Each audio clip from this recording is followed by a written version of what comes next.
All righty. All right. Hello. Check. There we go. Hi, everybody. Welcome to the 411 Ground and Pound MMA podcast. That needs to be that.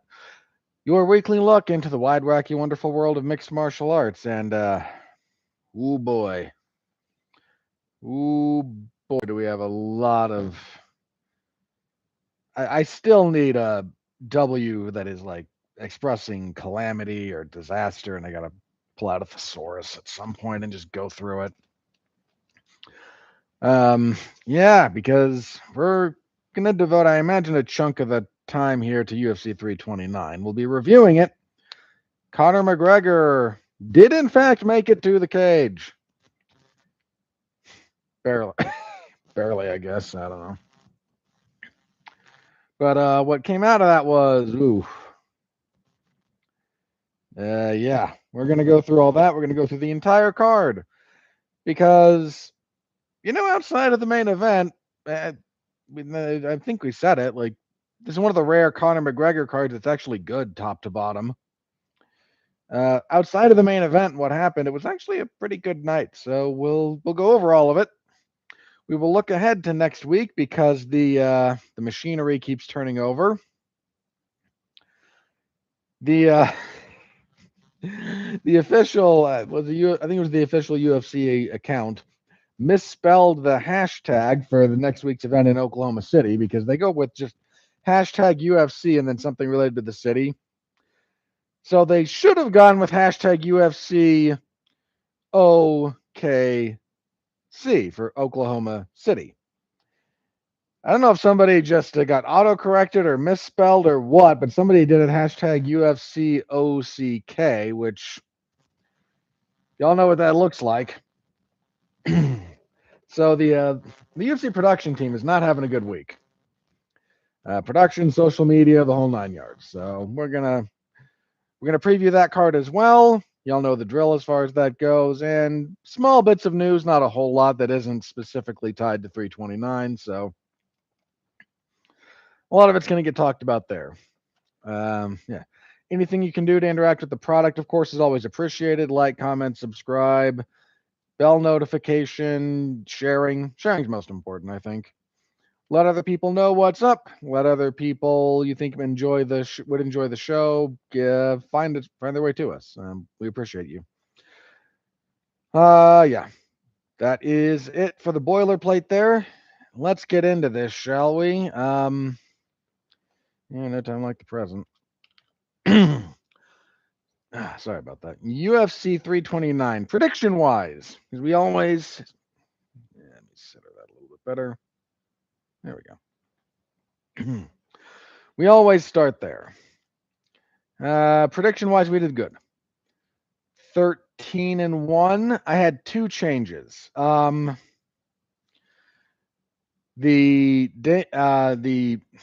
Almeida and Pinas fight, I swapped the age gap. When I looked that up Monday, a 12-year age gap it's not the biggest in UFC history, probably not even close, but that's a big gap. And I swapped to Royval over Kavanaugh. That took me until like Wednesday. It was when I finally got time to rewatch the last couple of fights for both guys. And rewatching Kavanaugh and Moreno, rewatching it was different. I came away with a very different sense than I did watching it live. It was enough for me to go back to Royval, which had me sweating in the second, mind you, because yeesh. But 13-1, most of those weren't hard to predict. Like I'm not. Which of those? Hang on. In all seriousness, which of those do I feel good about? Swapping to Royval, I feel good about, but I hate doing that not on air. Probably Green. Probably picking King Green. I feel pretty good about. I mean, the rest of these, again, they were not super hard to pick.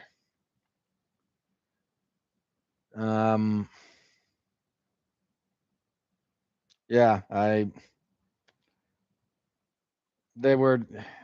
this wasn't a card with a lot of upsets. Just putting it like that. So 13-1. I'm okay with that. That brings us, the show year to date, 206, 65, and 3 with 2 no contests. That starting to get back on track towards the goal. So I'm okay with anytime I can get double digits. I'm pretty happy. So with that out of the way, let's get on to the fights in particular. Do I want to talk about the result first, or do I want to talk about fight week first? Yeah, let's get that to focus better. There we go.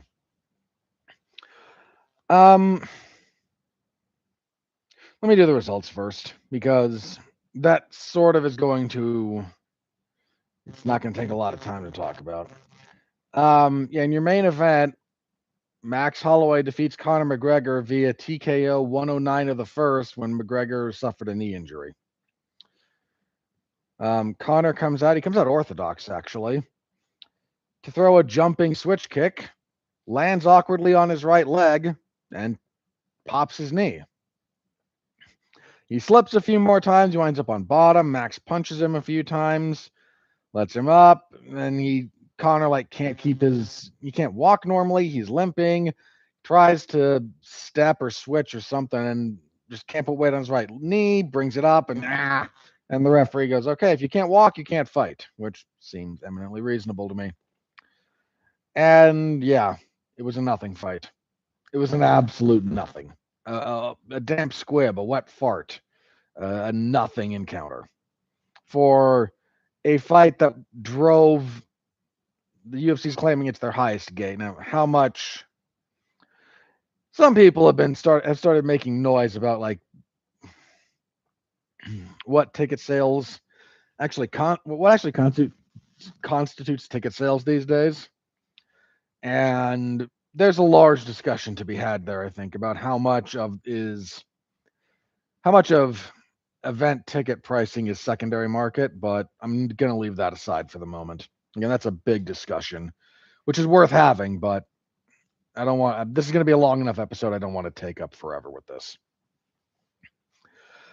So, yeah, absolute nothing of a fight. So let me talk a little bit about fight week before I get into what I think actually happened here. There's been a lot of moralizing about this, some of it with good cause, but there's a lot of people making a lot of hay out of pretty much no one in the media space asking Conor McGregor about anything really that's happened. There was occasional euphemistic stuff. I think Ariel Helwani sort of asked him about, there's stuff that's happened, and Conor tried to brush it off and just said, I want to leave the past in the past. So Ariel, he didn't really push it. And frankly, he asked the most vague of questions. But he sort of, he did kind of acknowledge that there was controversy and stuff. I think Conor got asked once at, I think it was the media day. Sorry, I got one sec.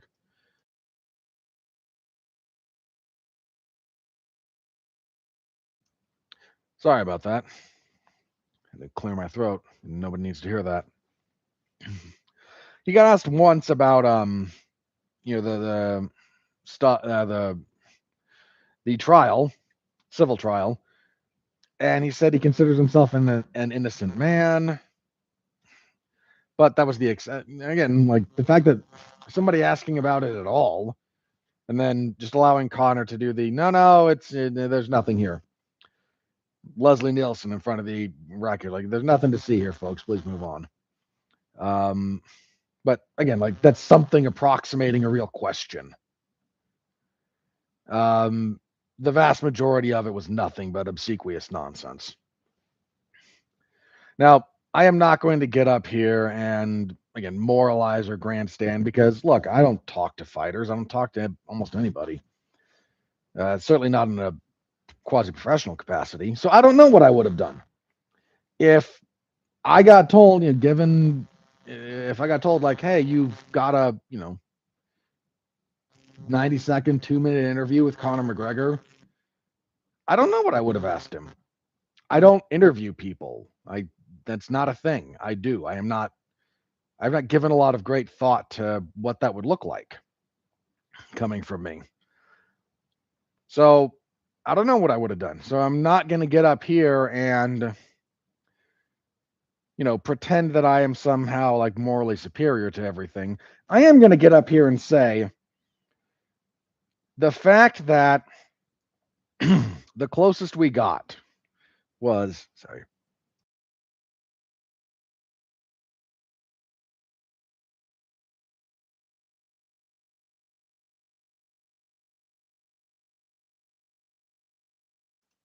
Sorry, the heat here has been kicking something up in my sinuses, so I apologize. The fact that like the closest we got was some not super, I'm not gonna say like completely vague stuff from Brian Campbell. He actually, I think in his piece, I'm not gonna say he did a great job, but for given how many people were just not talking at all about anything that was going on with Conor, okay. And again, one guy at media asked one question about it. I'm not going to say like, oh, I am superior to all of you. I am going to say I was thoroughly disappointed. Whatever like modicum of respect or that you may have for a lot of the ways people talk about fighters and a lot of the people like talking about this stuff, the way they just completely ignored the drugs, the multiple run-ins with the law, the civil judgment, the fact that there's now an ongoing criminal inquiry into Conor McGregor related to perjury, given how he tried to present his appeal case to the civil, like there's a lot there, and nobody said boo about it in any sort of meaningful way. That is, look, on a purely pragmatic level, I get it. You're going to interview the guy. If you try to press him on that, he's just going to curse you out and leave for the most part. And you don't want to end your interview like that. I like pragmatically, I do understand. I'm not going to pretend I don't. But nobody, nobody really. Um, Again, we had some like euphemistic references, and it's it's first of all, it's part of the story, guys. Like the dude's been off for 5 years. What's he been doing? Well, New York Times reported he's been doing a lot of HGH and anabolic steroids, some of which I don't care about at all, some of which I do. You've got the legal problems. You've got the fact that, the entire country of Ireland now considers him a pariah, basically. Even if all you wanted to do was frame it like that, like you used to be a hero to the Irish. They would travel great swaths of the planet to support your fights. Now there's none of them here. Like you could have just asked that. It would have been something. And instead, just a lot of nothing. Just disappointing, bordering on the pathetic. For the most part, just you know what really kills me? A lot of the same people saying nothing to Conor have no problem bringing up, Gable Stevenson's past. And to be fair, if you want to talk about his past, that's fine.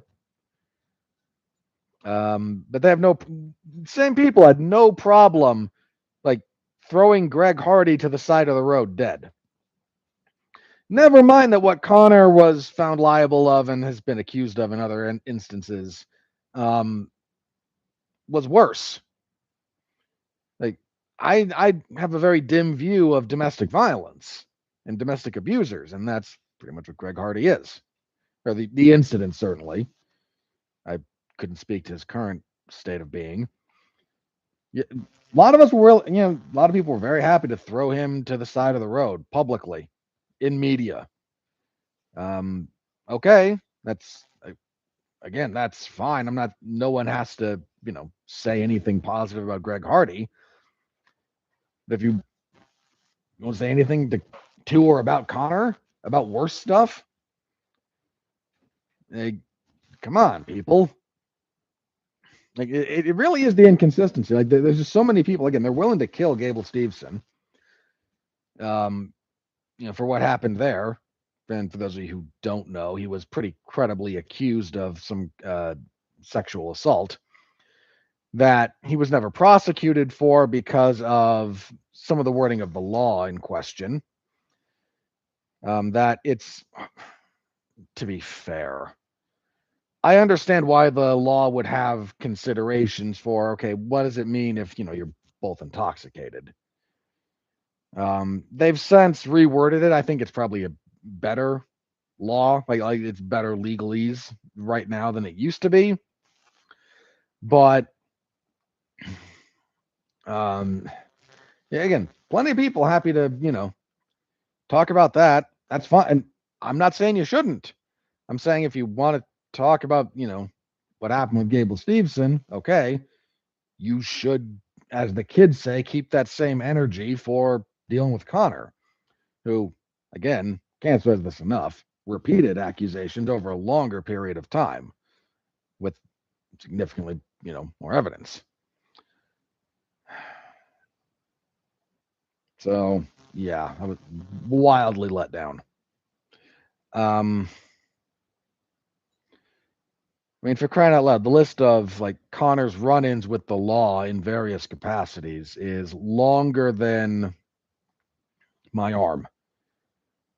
I think Luke Thomas did a thing recently where he just read, like, here's all of it. Here's all of the stuff that we know of publicly, and he spends like a while just listing out things. And none of it was new.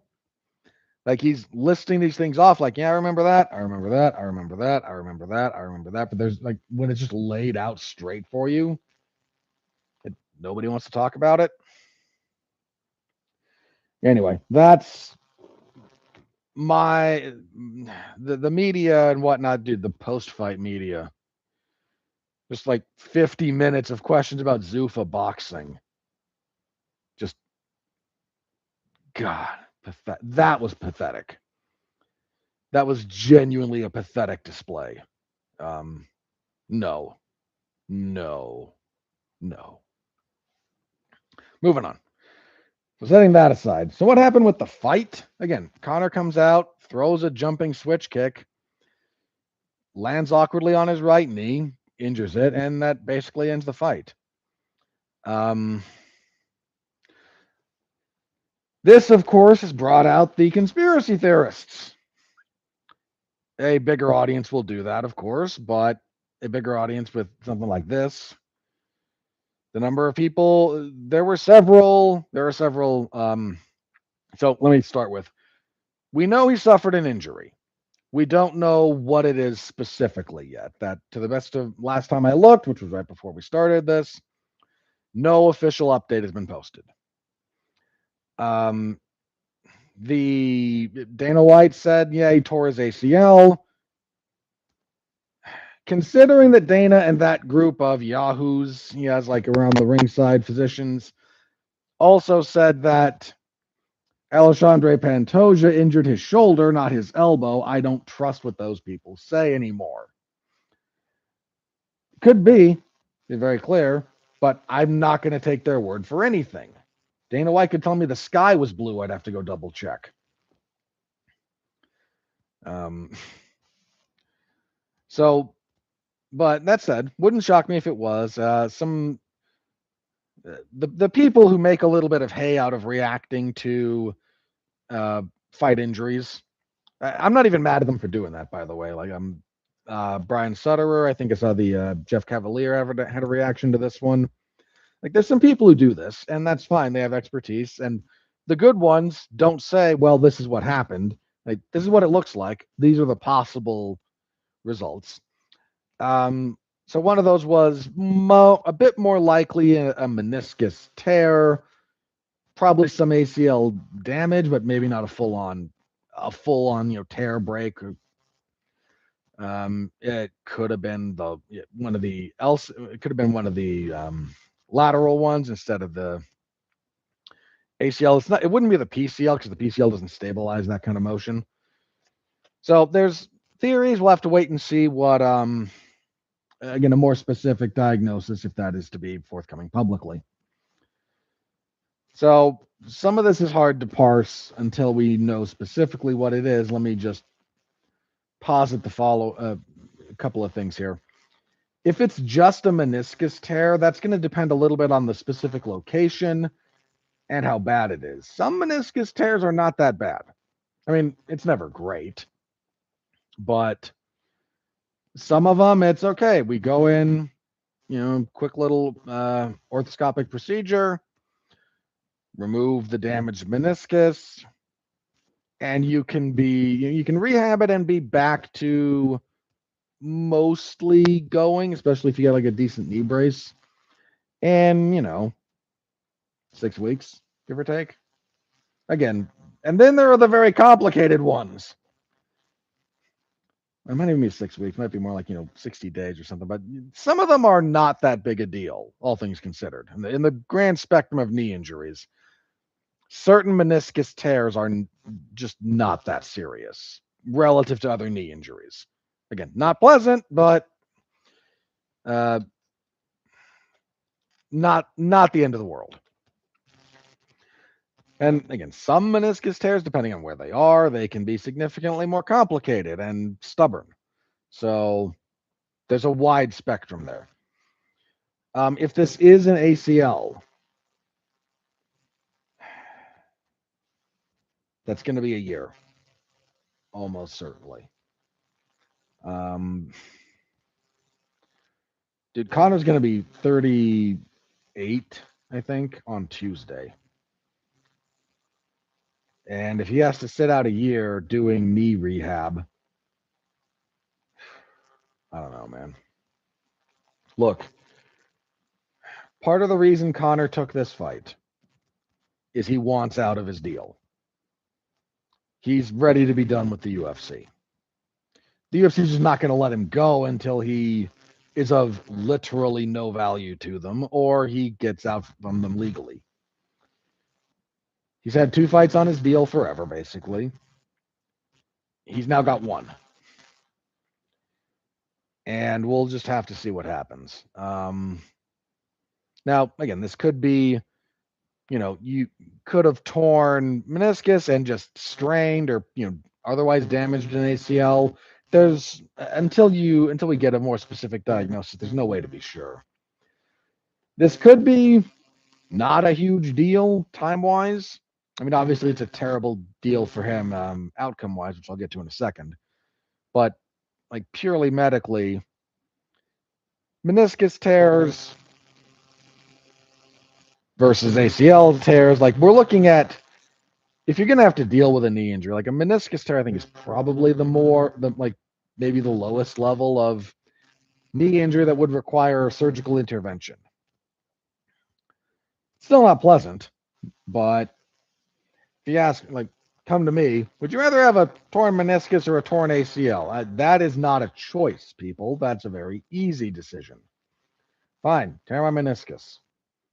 That's not going to be pleasant, but especially if I'm involved in an athletic endeavor, that's not going to take me out of action for a year or something approximating that. So until we know more, that's kind of where we are. It could be a relatively quick recovery. It could be basically career ending. And I know that's like one of those is down here, one of those is like way up here, but absent more knowledge, that's kind of where we are.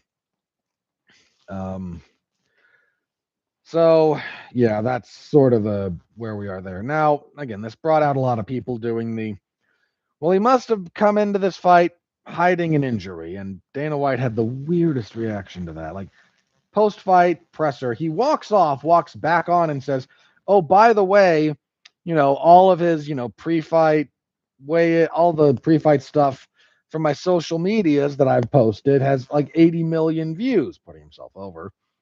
Somebody would have seen it or said something if 80 million people have watched it. Well, no, 80 million views doesn't mean 80 million people, first of all.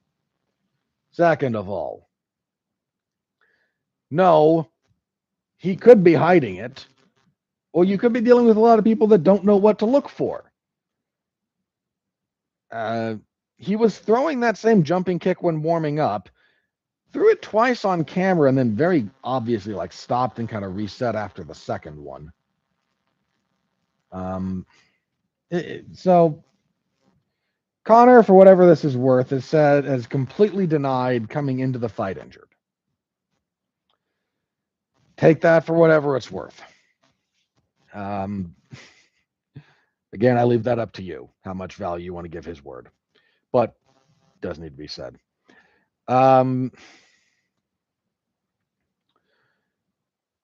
I don't think he came into the fight with a blown ACL. Other fighters have. There's things he was doing that seems very unlikely. If you want my hunch, and bear in mind, this is purely a hunch on my part. Okay, I have no genuine evidence to support anything. I have not talked with anyone in his camp. I have not done anything like that. What do I think is most likely?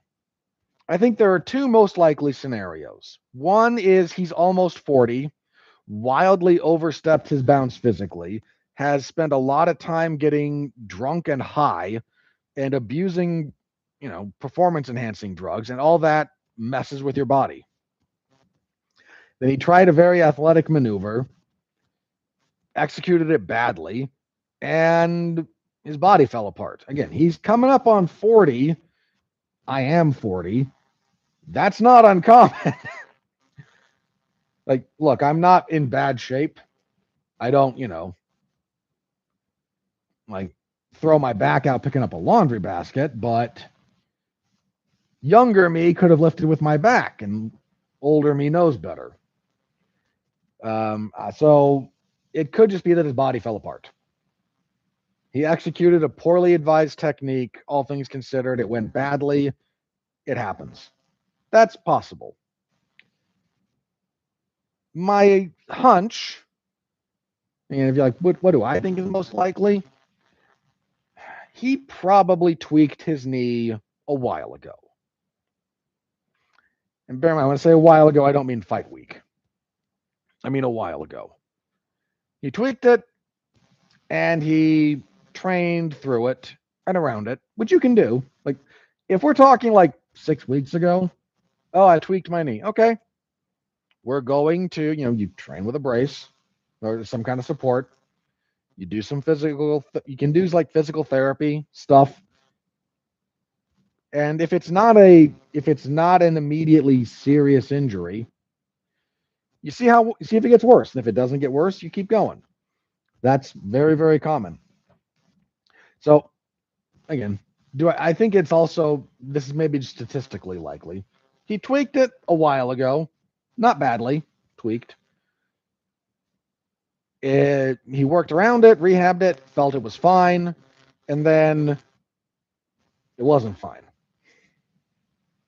I could be very wrong about that, but that kind of thing happens all the time too. Oh, there's a thing that went wrong. Well, we're far enough out, and it doesn't seem serious enough right now. If we baby it and we work around it, and you take care of it, we can still keep going. Very, very common. That would be another likely scenario. Is he didn't blow it out, he didn't tear it to shreds, he tweaked, and then just took care of it in camp, figured he was fine, and then you combined that with throwing a very athletic move in a disadvantageous position after everything else. And there's just ways he's dealing with his leg during fight week. And they're subtle things, but that just make me think he's aware of something there. So I don't think it was a major injury that he came in with.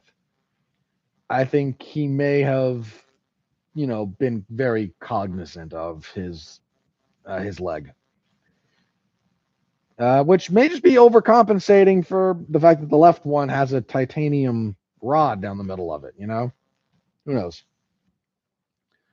But either way, and for whatever this is worth, what's his name? I want to get the attribution correct, because if I'm wrong about this, I really don't want to be wrong about this. Yeah, JC, Josh something or other, at Josh on Air, does some stuff on YouTube, has a show on Fox Sports, I guess.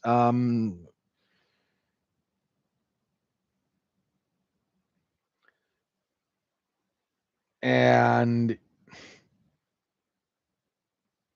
okay, he's walked this back a little bit, which he should have given his language. Okay, so initially he said the truth is Conor and team informed Dana earlier in the week that he had a knee injury. Dana told him the show must go on, no refunds. They forced him out there. A lot of the late money that was coming in on Conor. So the sportsbook all have kind of a vested interest in this, and he's speculating. He later said he was speculating, like, dude, you can't say here's the truth if you don't actually have evidence to support it. So yeah, he got, I guarantee you, he got a legal letter, even on a Sunday. Just, buddy, defamation and libel are in your future if you don't have actual evidence to back up that claim. So, but people have started speculating that, yeah, Conor came in seriously injured. People said it was the TJ Dillashaw thing all over again. That would be a bit much. We all knew Dillashaw had a long history of shoulder issues before that fight. Like, we all kind of suspected that one. Just didn't know how bad it was, obviously, going into it. But there's a lot of people, not happy. They made a big deal about Conor. They charged through the nose for this. They had a gate of what, $26 million? The big gate. And a lot of people then were very, very unhappy with how this went. Dude, at least that last Poirier fight, you got a round. You got a full round of stuff happening. This was a minute of nothing happening other than the injury, basically. What a disaster. What a calamity in many respects. Now, I'm not going to sit here and say Conor McGregor is never going to draw money again. That would be ridiculous. He's never going to do this again. You're never going to do this number again. Like, not after this. Not after all the hype, all the old lapsed fans coming back, all the channeling of nostalgia for 10 years ago. Just you blew all that on this, and you went out there and you laid in an egg in like the most unsatisfying way possible. That's really what you did here. So people was looking to pay to watch. Like, I'm not naive enough to think that Conor McGregor's star power is suddenly going to simply evaporate. But you can't look at this and pretend that he didn't take like the biggest of all hits here. I mean, whatever he does next is not going to be what he did here, financially speaking. So there's that. Max Holloway, easiest fight purse of his life. I mean, what did he have to do? I mean, he showed up and let Conor injure himself. I mean, Conor was getting, probably something around $30 million for this, all said and done. Max wasn't getting that, but I bet Max got a decent chunk of change here. And again, easiest night of his life professionally. He hit the jackpot here, man. Biggest purse, easiest fight. You want those two things to be together if you possibly can. But man, Max, I love you, Max. Getting on the mic after the fight and going, "Hey, let's do the trilogy so we can make more money." Said in front of an audience that is royally pissed off about getting fleeced, basically. My man did not read the room. Again, I love you, Max. I'm glad you got paid. But that was no. It does. God, what a mess. It's weird to think about how many moving parts we're waiting to see what happened here. Right? If Conor pulls off a miracle, how likely? Not. But let's hop to an alternate reality for just a second. Conor McGregor has won this fight. He's got two big options. The biggest two being Islam Makhachev, assuming he gets by Ian Gary, which is not a given, or Justin Gaethje.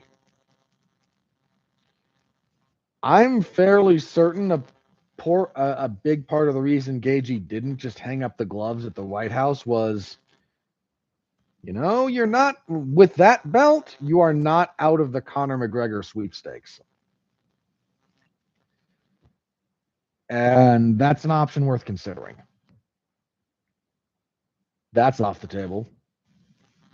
Golly.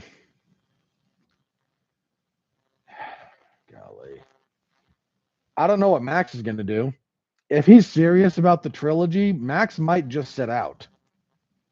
Like, I want my third fight with Conor. Conor's only got one more fight on his deal. Let's do that. Let's run this back. And if I have to wait a year, I have to wait a year.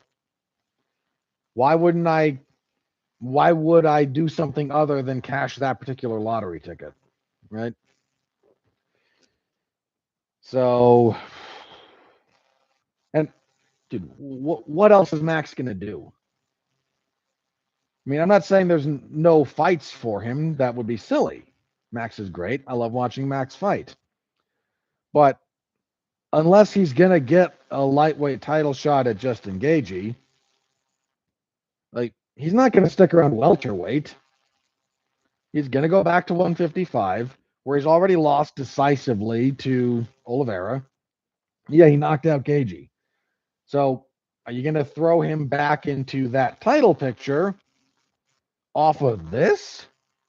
I mean, yes, he and Gaethje have history. Sure do. But he just got, washed out, housed, dominated by Oliveira, who lost Arman Saryukian, who the UFC is still keeping on ice. And bear in mind, co-main event Paddy Pimblett had his best win. We'll get to him more in a minute, I promise. So Max is now stuck in no man's land where it's either like title fight or I sit for Conor. And business-wise, that really does make a lot of sense for him. What, he's going to fight Arman? Like, why? Why would he do that? It's a fight I'm not going to say he can't win, but he certainly wouldn't be favored. And if he loses, like, Then what does he do? I mean, Max is in this weird spot where he just got a giant payday, technically a win, but somehow comes out of this with like no momentum.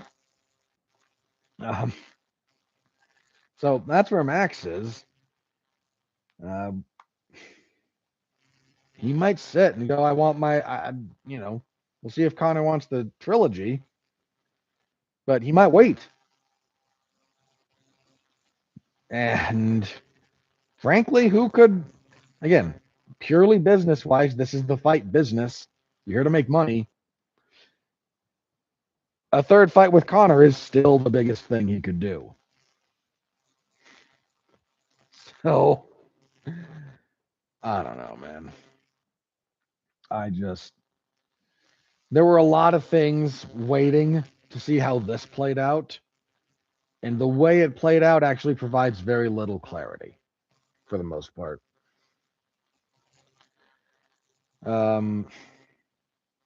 Worth noting the following. This may be the most disappointing end to a UFC. Relative to the excitement level, this may be the most disappointing UFC main event ever. Now, there's other really disappointing ones. It was technically the second fight between Randy Couture and Vitor Belfort. This is when Randy's eyelid gets badly cut very, very quickly, and no one wants to see that. Kudos to that doctor, though, for stopping the fight. It was the right thing to do. But who could have been happy about that? What's your Vitor? Because Vitor celebrated like he actually won the. Then Randy kicked his ass in their third fight, but neither here nor there. Andre Arlovski knocked out Paul Buentello with like one punch that nobody watched. Nobody saw the punch land. So everyone thought it was terrible. Nobody knew what happened until they saw the replay and went, oh no, he knocked him out just very quickly with one punch. But, who was actually excited for the UFC heavyweight division at that point? I mean, not trying to like throw tons of shade at those two guys, but, nowhere near this hype. If you want to talk about lackluster, letdowns, you do have to mention, of course, the dance in Michigan. With it was that was Shamrock and Severn, their second fight, where they were told you can't throw punches or you'll be arrested for assault. That's a weird card. Weird time in the sport too. So they just have a nothing circle match, a circling fest for the whole fight. Terrible. But at least in that, there's a bizarreness to something that bad that kind of has to be respected almost on its own merits. Like the closest analog you can get is from not too long ago when Tom Aspinall and Cyril Gahn ended in a no contest. Now, to that point, the UFC's had a tough run lately. Let's just run through this, shall we? Hang on. We're only going to look at numbered events here, okay? So let's back up to the end of last year, okay? So near the end of last year, let's go through this. UFC 321 Aspinall and Gahn ends with the eye poke. Oof. UFC 322 is fine. JDM and Makhachev, okay. UFC 323, Jan and Dvalishvili is pretty darn good. Co-main event has the Pantoja elbow dislocation after a handful of seconds. The main event kind of saved that, but the co-main, Joshua Van being awesome has kind of made people forget that, but yeesh.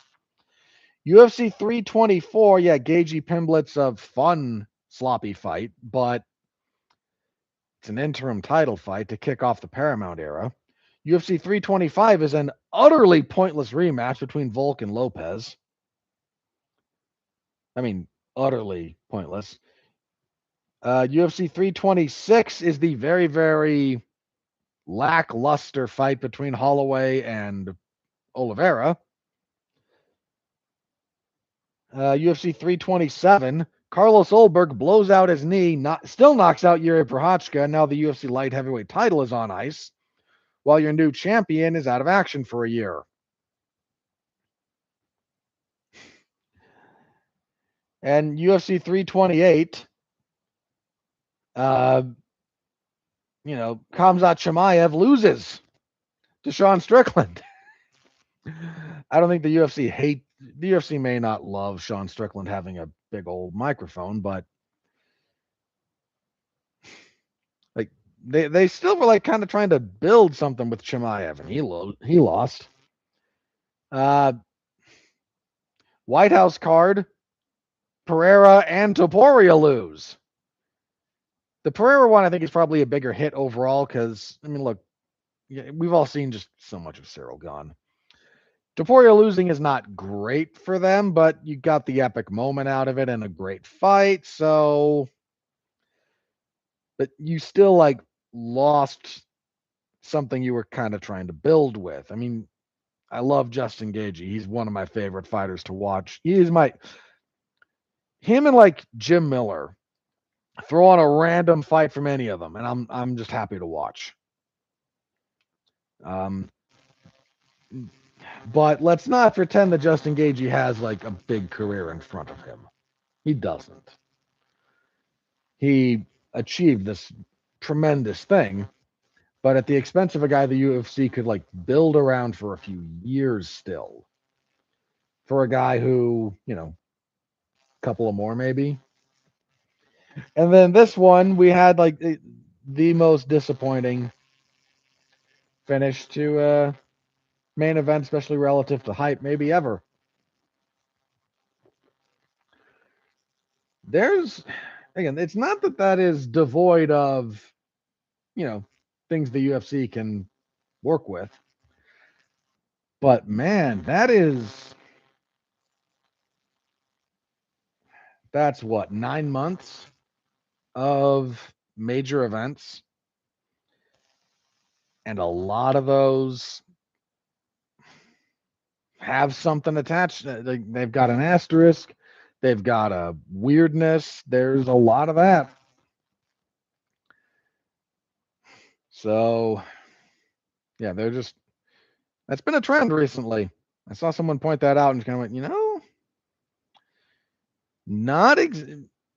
it would be a wild exaggeration to say that nothing good has happened to the UFC in the last 9 months. That's not at all what I'm saying. But there is something about this stretch in particular that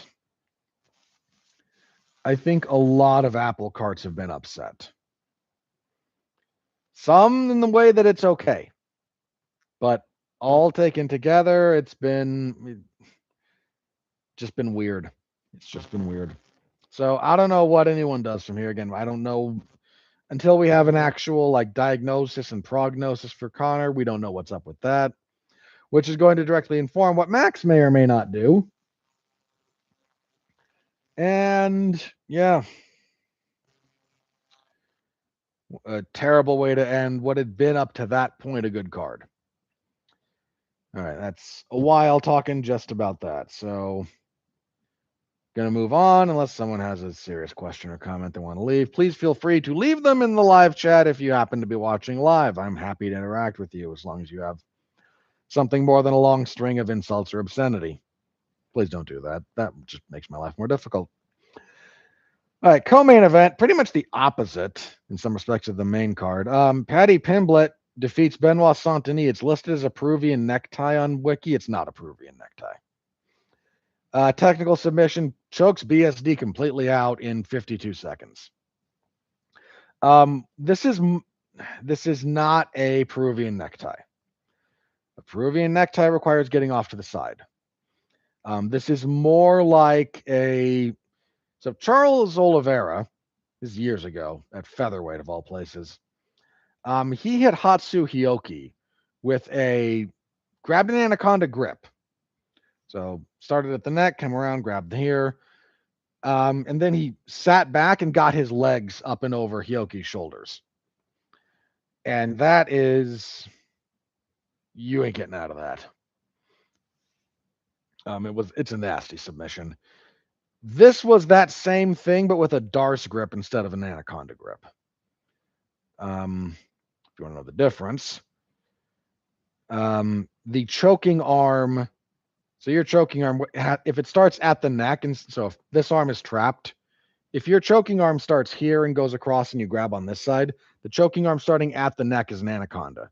If your choking arm starts here and goes around this way, and then your lock is on this side, that's a Darce. So he had the Darce version.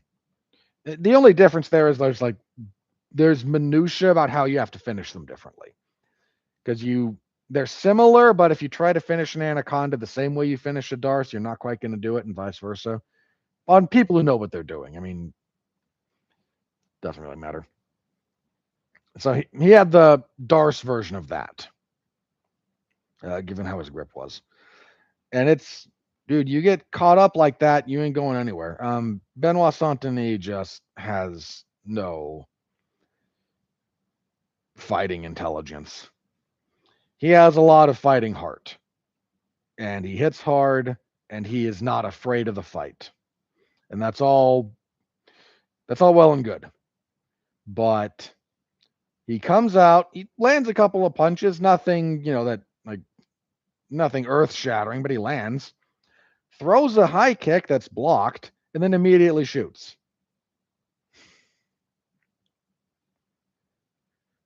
A terrible shot, too, by the way. Just offering his neck up. Dude, you were getting... I know you almost got guillotined by Poirier. Terrible strategy, terrible tactical decisions.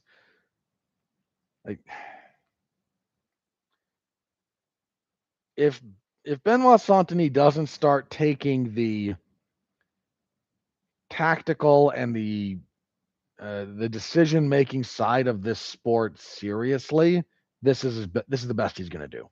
Where he is right now, he will never get better than this. If he keeps trying to just meathead his way through bad positions and distances and a bunch of stuff that you need to be smart about dealing with, he's going to beat people. He can, but he's never getting above this level. He's going to drop a little from where he is right now, and he will never ascend. His ceiling is very, very, very, very firmly established if he doesn't change his tactical and decision-making approach to the sport of mixed martial arts. He has completely topped out if he doesn't address those. That said, Paddy looked good. This didn't actually answer any of the questions I still have about Paddy Pimblett, because I still have a lot of them. His punching mechanics are still pretty bad. He's developed an okay kicking game to stay at range, but the amount of Paddy's game that is sort of contingent on just being a very big lightweight, the more you watch him, the more it becomes, you understand, he couldn't do this at welterweight. He couldn't do this to guys that he doesn't outsize. That's a big component of what he's doing. His punching mechanics are still very poor. His defense is not great. But if you're going to fight people who just nakedly shoot at you and are going to give you their neck like that, and you know what you're doing on the ground, then hey, clearly not. I would still like those questions answered of Paddy, but if Benoit Saint-Denis isn't even going to pose the question, then, well, I can't be mad that Pimblett didn't give me an answer to a question he wasn't asked. There's some options for Paddy here. He's got, I think, 3 major options, some of which are... I don't know how long Ilia Topuria is going to be out. But Pimblett Topuria is still a heated fight between 2 big names. There were passes for big names in the UFC these days. He mentioned Charles Oliveira. That's definitely a viable option. I think the other option for him would be Max Holloway. Assuming, again, that depends on what Max wants to do, but I guarantee you Max would make Paddy answer a bunch of the questions that he hasn't, that we want to see answered. And kind of vice versa. Like if Max hasn't shored up what he does in the clinch a little bit. Now, Paddy doesn't take people down the way Oliveira does, but the takedown is actually the weakest part of Paddy's game, I think, overall. If he could shore that up, like given how good he is once things hit the mat, his ability to force the fight to that area is, or lack thereof, is maybe the biggest thing holding him back right now would be the way I would phrase that. So, but those are kind of the three options in front of him, I think, most reasonably. And I wouldn't be mad at any of them. So yeah, he came out probably looking the best of anybody on this card. And it's a bit of a shame that what happened in the main event kind of overshadowed this, but I gotta give the man his due. He got a really good win. Mario Bautista defeated Corey Sandhagen via unanimous decision, 29-28 across the board. Chris Lee with a coward's scorecard, by the way. He gave the first round to Sandhagen, which I do think is defensible, for the record. But if you give the first round to Sandhagen, you have to give Sandhagen the second round too. And he didn't. And Batista clearly won the third. Like the first round, I think it is debatable. But Sandhagen's doing a lot of good work in the first and then gets double-legged near the end of the round. Gets up, but kind of gives up the back, and Batista goes for a Suluev stretch. Then, in a really slick transition, he goes from a Suluev stretch to a knee bar. Sandhagen survives, but his right leg is now trashed. His right knee is torn up, and he can't move as much and plant as well. His left leg, not his right. Conor's right. Sandhagen's left, the one with the boxing glove tattoo on it. He can't move as well. He can't plant as well to get power. He still wins the second round, which was unlikely, but he did it, and good for him. He's actually doing okay the third until Bautista just like ices out the round with some takedowns and top control. Unfortunate that the injury happened because this was starting to cook, and then it just kind of fizzled. Mario Bautista's real good. He's not super flashy, and he's probably no one's favorite fighter, but he's very good. And I think most people with functional brains would took his, even if you picked against him, you took his chances here very, very seriously. I don't know what Bautista does next. There's a lot of the guys at the top of bantamweight who some of them he's fought and lost to already. We still don't know what's up with Jan. We don't know if he's going to be fighting Merab. We don't know if they're going to try and push Sean O'Malley into another title shot. Bautista and O'Malley would not be a bad fight if you're going to do a Merab Jan trilogy fight. Just throwing that out there. They probably won't do it because Bautista would probably beat Sean, and they don't want that. But he said he wanted a title shot next, and you ain't getting a title shot, man. You're like fourth on that list. The number of people who would have to either get injured or just turn down the fight before your name is in that lineup is non-trivial. Like you're behind Merab, you're behind Umar, you're behind O'Malley. You're fourth. That sucks, but that's where you are. And you've already lost to Umar and the other guy he lost to. No, it's pretty much just Umar. Okay. And you already lost to Umar. So I would like to see him fight O'Malley. I think that's a fight that makes sense for both guys because the winner of that, you can very easily say, gets the next title shot and make it a clear cut #1 contenders fight. Sandhagen, have to see how bad the knee injury is before we could say anything about what's coming up next.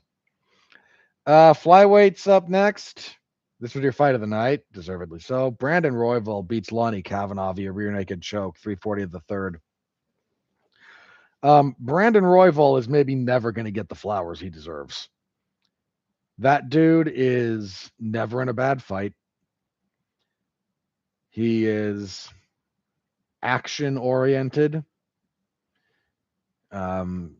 He's had, this is not his first fight of the night at all. He had like the fight of the year with Joshua Van last year. Like, he's great. We're lucky to have Brandon Royval, He came out with a really good plan to attack Lonnie Kavanaugh. I mentioned I changed my pick. I preliminarily went with Kavanaugh last week looking at the odds. I rewatched the Kavanaugh Moreno fight. I'm not saying what Lonnie Kavanaugh did in that fight isn't worthy of admiration. It is. He came in on short notice and beat Brandon Moreno over 5 rounds in Mexico City. That is not anything to be disparaged. I think way too many people, I was maybe guilty of this too, watching it live, went, boy, Lonnie Kavanaugh's great,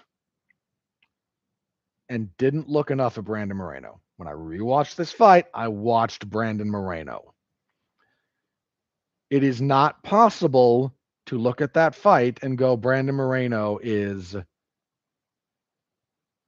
nearly the best version of himself.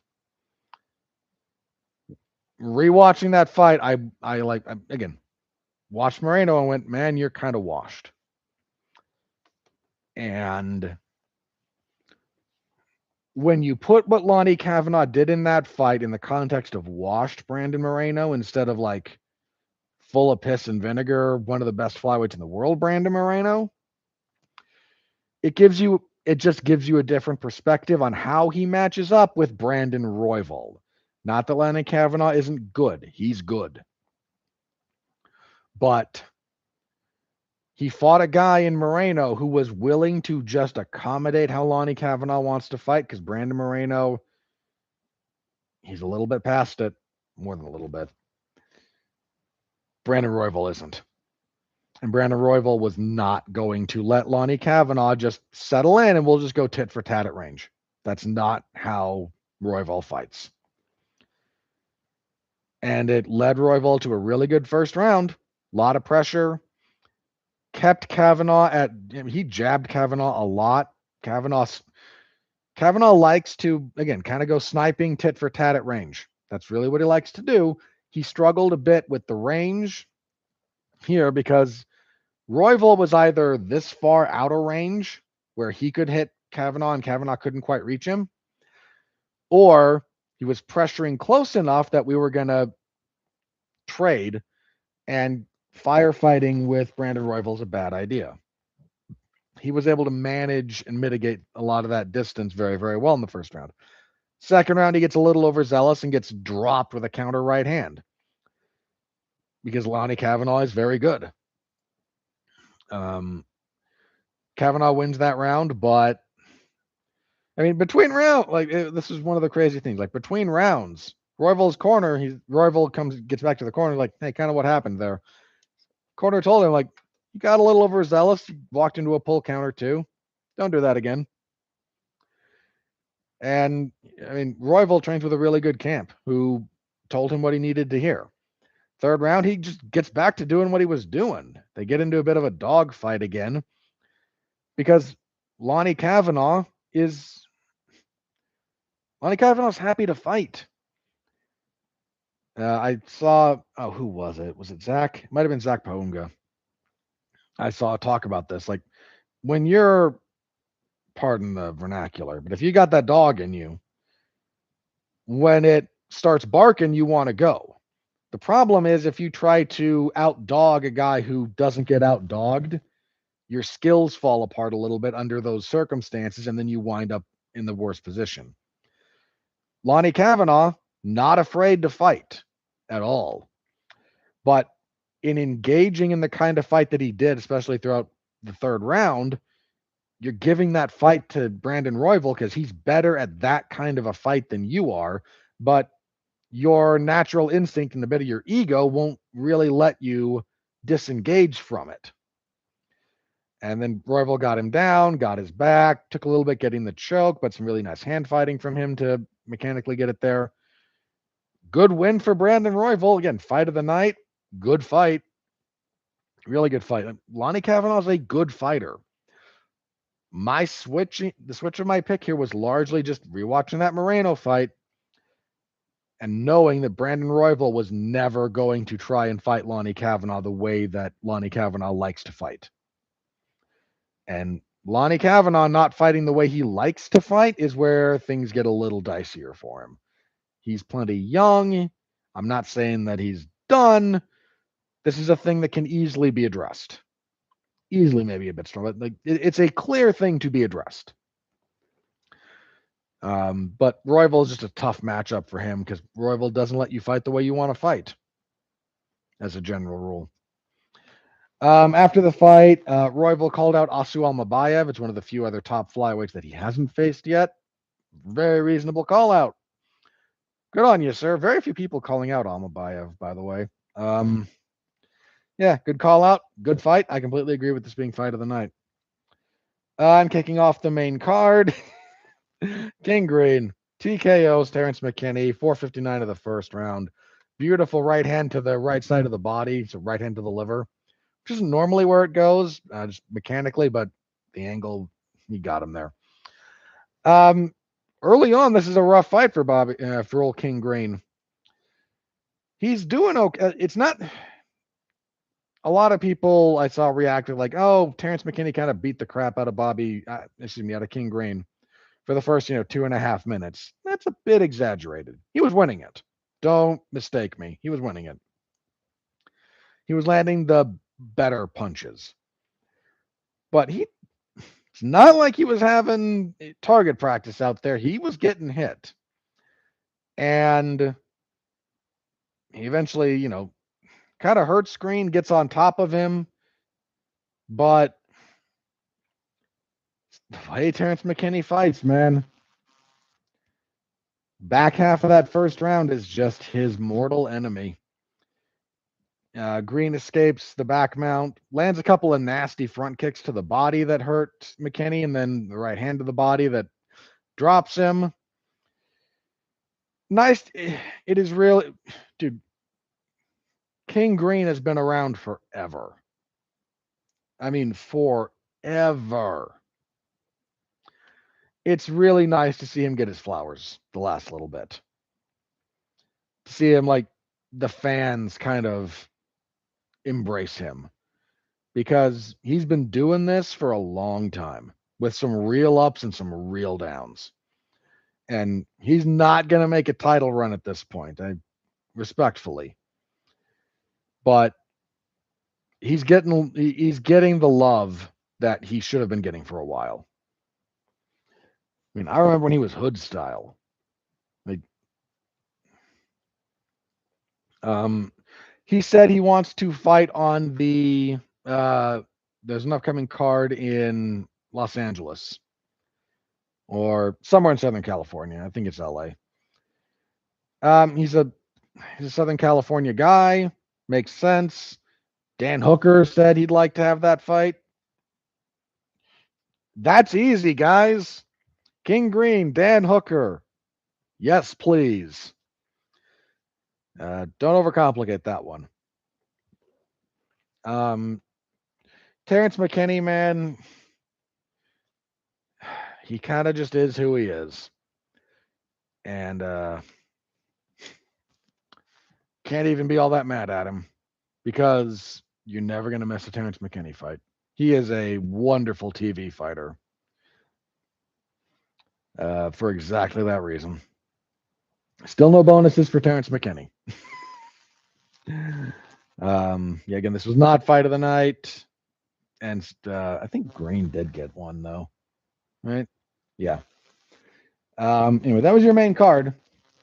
On the prelims, Robert Whittaker TKO'd Nikita Krylov, 101 of the third. Jaw injury to Krylov.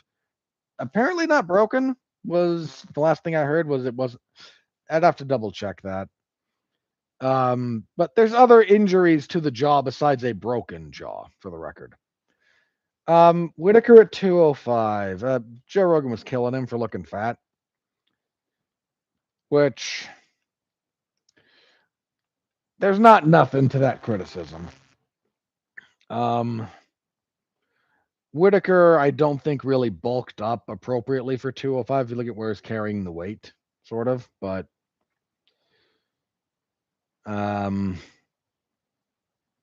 yeah, he got his movement going. He jabbed up Krylov, landed repeatedly. Again, got the late stoppage, or the third round stoppage. Wasn't that late into the third. Here's my concern for Whittaker at light heavyweight. He's not a big guy for this weight class. He wasn't exactly a big middleweight. He was visibly the smaller man against Krylov. And there's some big guys in this weight class. I think if he does a different kind of conditioning regimen, physical conditioning, he might change a little bit of this, but that's a real commitment to changing your body at this point. So, which he might do, but I don't know. His power at light heavyweight, I think, is not great. If you're about to tell me, but he just, TKO, he just, hurt the guy's jaw, potentially broke it. I'm just going to look at how long it took. If he was hitting guys as clean at 185 as cleanly as he was hitting Krylov, they're going down. Like Krylov never dropped. And he took some serious punches. He never went down. Whittaker's power I don't think his power at 205 is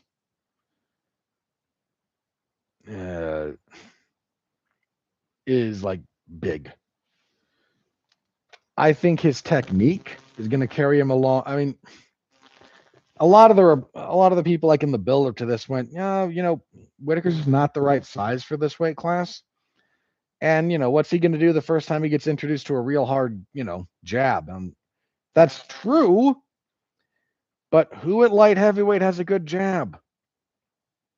He's going to have some success in this weight class. He just beat a ranked guy. Because the 205 is terrible. It is a terrible weight class. And it's not like it's getting better. Dude, Robert Whittaker fought at welterweight. He's had several fights at welterweight in the UFC. And he's up here beating guys at light heavyweight because this division is terrible. And look, Whittaker's I have a lot of respect for Robert Whittaker. His skill is what's going to carry him here, but there's stuff about his physical game at light heavyweight that I think is a real limiter. The fact that just no one is going to be able to take it, I can't say no one, but very few people are going to be positioned to take advantage of that, means your division is bad and he's going to have some success. And God bless him, not begrudging him one iota.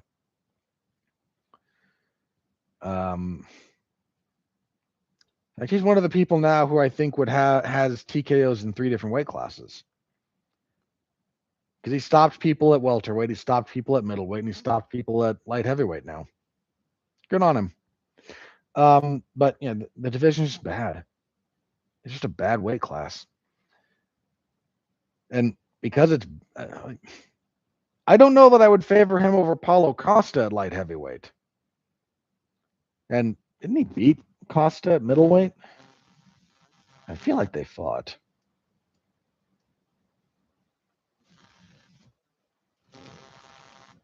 Yeah, he beat Paulo Costa in 24 at middleweight. I don't know that I would favor him to beat Costa at 205.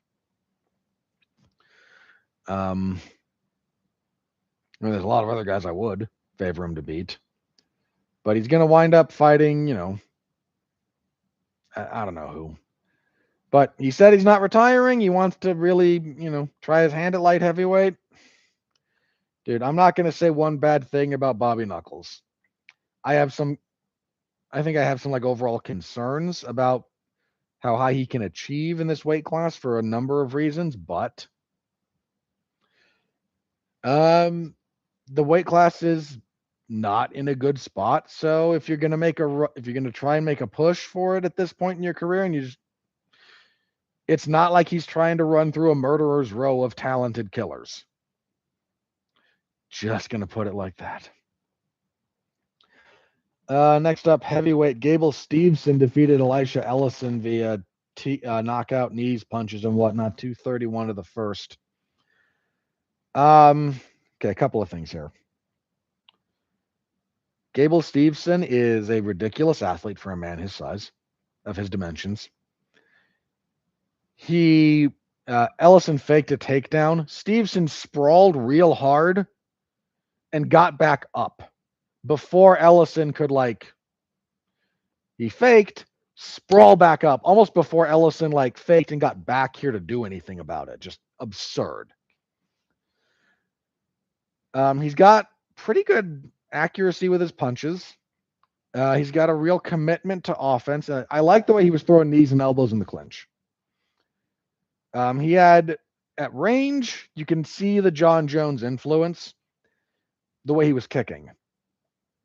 Showing side kicks to the hip and the knee, and some really snappy, really, when I say nasty, I mean really nasty front kicks to the body.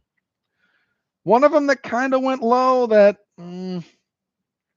was more on the hip. There was some cup contact. You could hear it. But that's the danger of kicking into the hip. That's dangerous. You might foul the guy. But he really messed up Ellison with those front kicks to the body. I don't love the way he enters. When he actually crashes distance, it's in a straight line with his head straight up in the air. He's gonna get chinned eventually if he doesn't fix that. I would like to see him actually wrestle.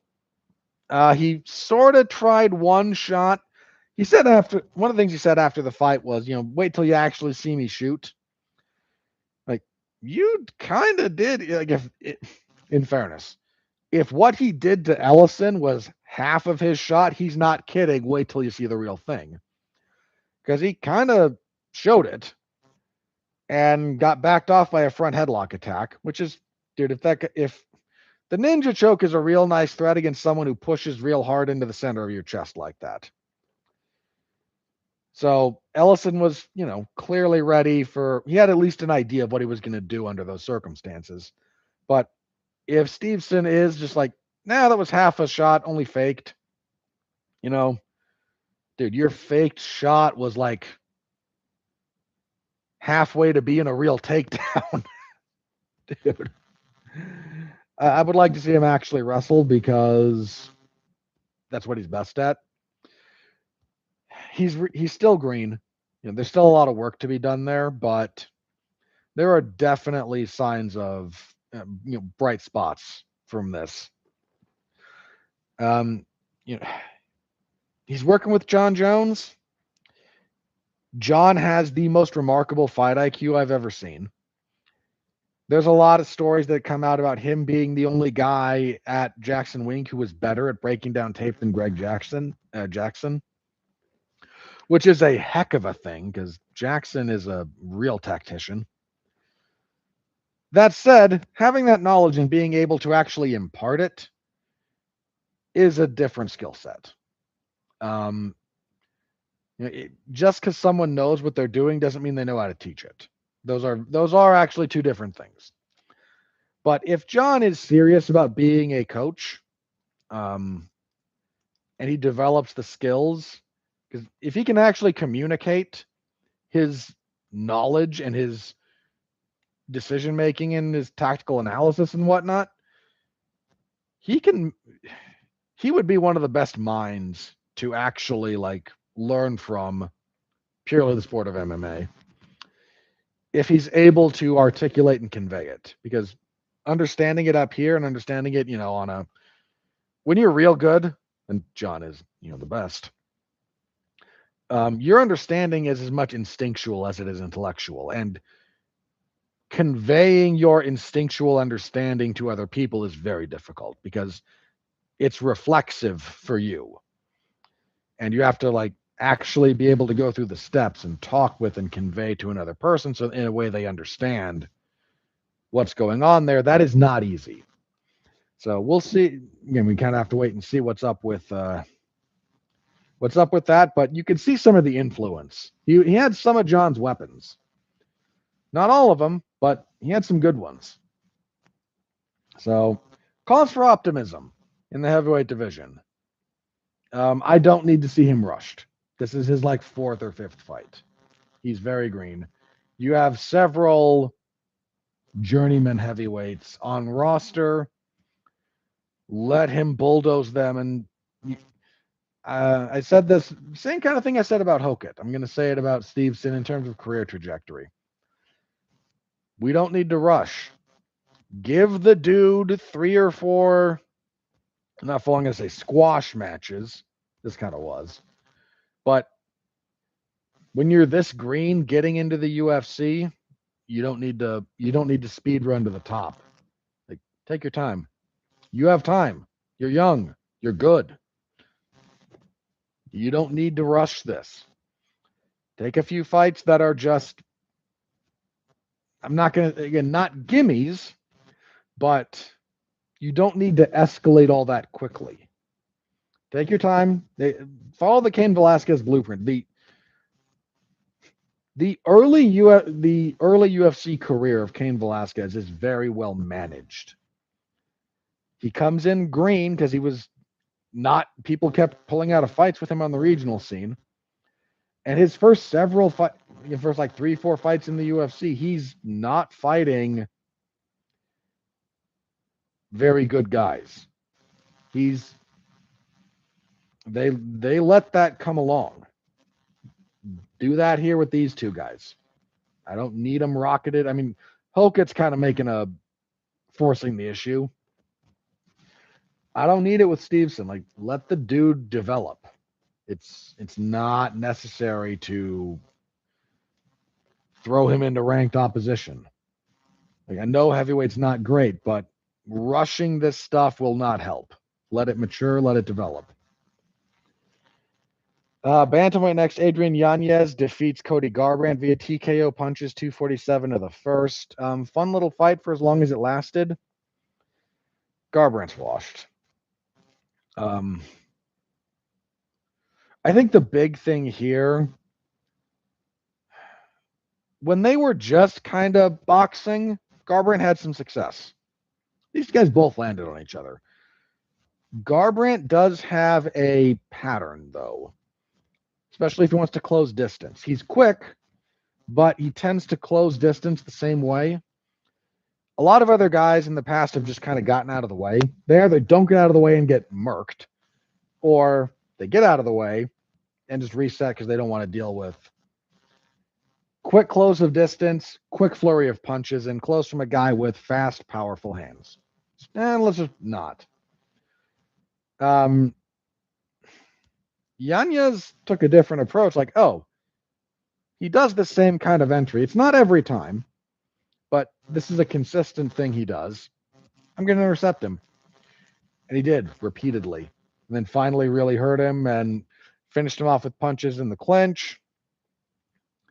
Good win for Yanez. Garbrandt looked like he might be hanging him up after this fight, but I don't know. I don't know what else he can do at this point. You know, some guys have long careers. Some guys are shooting stars. Garbrandt was a shooting star. And he burned out quick. He's hung around after that, but I don't know what else he can do. I really don't at this point. At featherweight, Luke Riley TKO'd Kai Kamaka the third, 3-3 of the first. Solid enough win for Riley. Didn't love the stoppage. A little bit early, but you could also see why the referee did it. So, again, solid win for Riley. On the early prelims, Wang Tong defeated Tracy Cortez via unanimous decision, 29-27 across the board. There was a point deduction to Wong in the second round. She landed a very illegal knee to the head of Tracy Cortez. Referee immediately took a point. I was okay with all of that. That said, legalize knees on the ground. Please. It's ridiculous. We want them. It's kind of like Wang Tong's UFC debut. She kills a woman, then tries to carry a bit too much of that hype and energy into a fight with a Gabriela Fernandez, overextends, gets finished, and then turns into just kind of part of the furniture. She's still good, but I don't know. She seems to be lacking that like upper gear at the moment. She said she wants to fight Valentina. I don't think that would go well for her because even if she's a better striker, even if purely in kickboxing, she's a better kickboxer than Valentina, which is not a given in MMA kickboxing context, mind you. But even if that were true, dude, Val will just close distance, get you in a body lock, and take you down into side control over and over again because you're not that great in that position. And she's really strong, and she's really good from there. That said, they do need something for Valentina to do, and they are running out of ideas. I mean, she's going to be fighting. She's fighting Jillian Robertson. Where's that Dern? I think Robertson's down to strawweight. So that would be Mackenzie Dern at this point. I don't know what we're doing with Val. They may just do that because why not? Damian Pinos defeated Cesar Almeida via knockout, punched his lights out, 444 of the first. There's a thing that happens to a lot of kickboxers when they come to MMA. I don't know if this is a distance thing or a stance thing or what. But this is the same thing that led to Khalil Roundtree knocking out Gokhan Saki. Naked inside leg kick, counterhand with the power. Boom. Almeida went southpaw for the through an inside. Almeida's southpaw kicking game is pretty good. He works very well, like inside leg, body, head. Like he throws it to all the different levels, but he doesn't always have something in front of it. And eventually, Pinos just timed it, like, oh, whack, boom. And it's almost exactly how Khalil Roundtree knocked out Gokhan Saki. I feel like it's a stance thing. Like the kickboxing stance is a little more close and upright, so that you're not quite in punching range when you throw that kick that way. And in MMA, you are. So, Pinos is pretty. He's still like got some developing to do, but there's some definite potential there. Farded Basharat defeated John Garza via unanimous decision, 230-27 on a 29-28. I was more impressed with Garza than I was with Basharat. I agree that with the scoring for the record, but after the fact, Basharat said, yeah, this was the last fight of my deal. I'd like a new one. I don't know that you'll get it, sir. The Basharat brothers came into the UFC, and Javed ran into some trouble in terms of like guys he struggled to beat. And Farid in like 6 UFC fights has one finish. It's not that they're bad fighters. Javed's in the PFL right now. They're good. But if all you are is good, at this point, I don't know how much use the UFC has for you if you're not going to turn into something more than just a good fighter who can win decisions. They may resign him, they may not. That remains to be seen. But again, I was genuinely more impressed with Garza's on short notice. His body punching is real good. He did a lot of first 2 rounds. He actually did some good work not getting super controlled on the ground. He struggled to really separate consistently, but he was definitely game. And I was actually quite impressed with what he brought to the table. Ryan Gondra, apparently he goes by Ryan and not Hyan despite being Brazilian. Ryan Gondra defeated Zach Reese via TKO, 115 of the first. Leaping left hook, cold cocked Reese. Not much more to it, and kicking everything off, Alessandro Costa chokes out Cody Durden with a rear naked choke, 219 of the second. Decent little fight.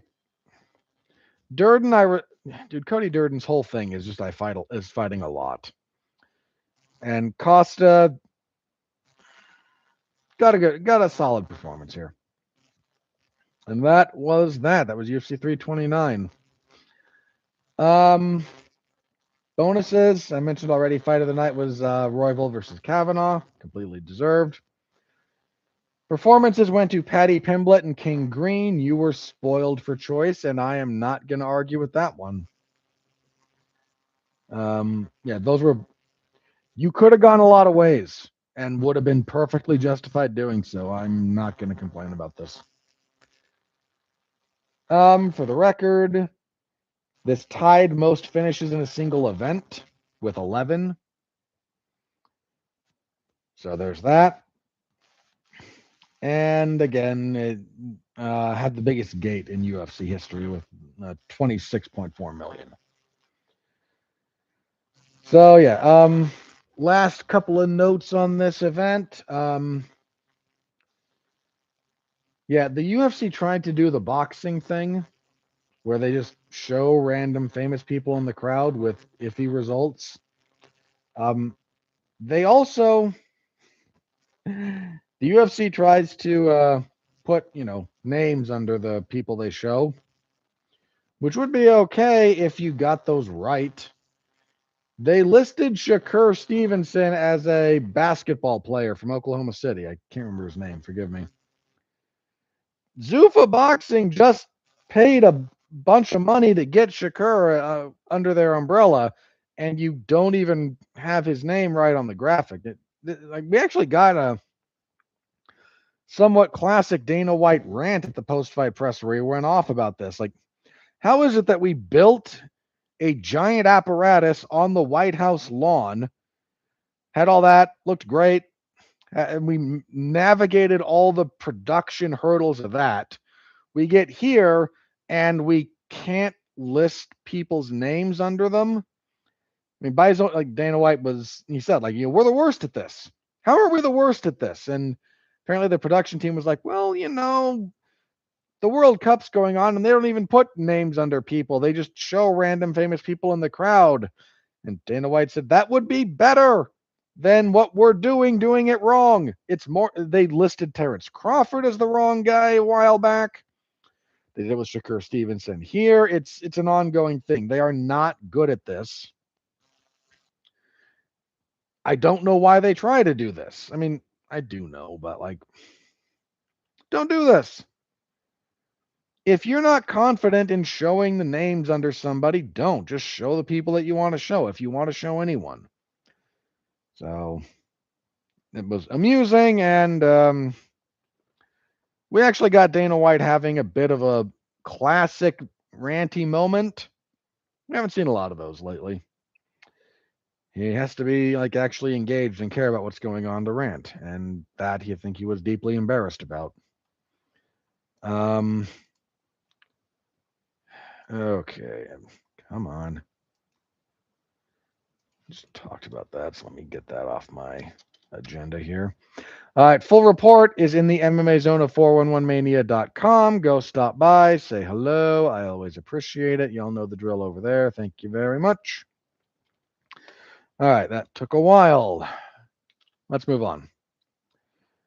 So, UFC Fight Night 281 is coming our way. Let me do the spreadsheet updating.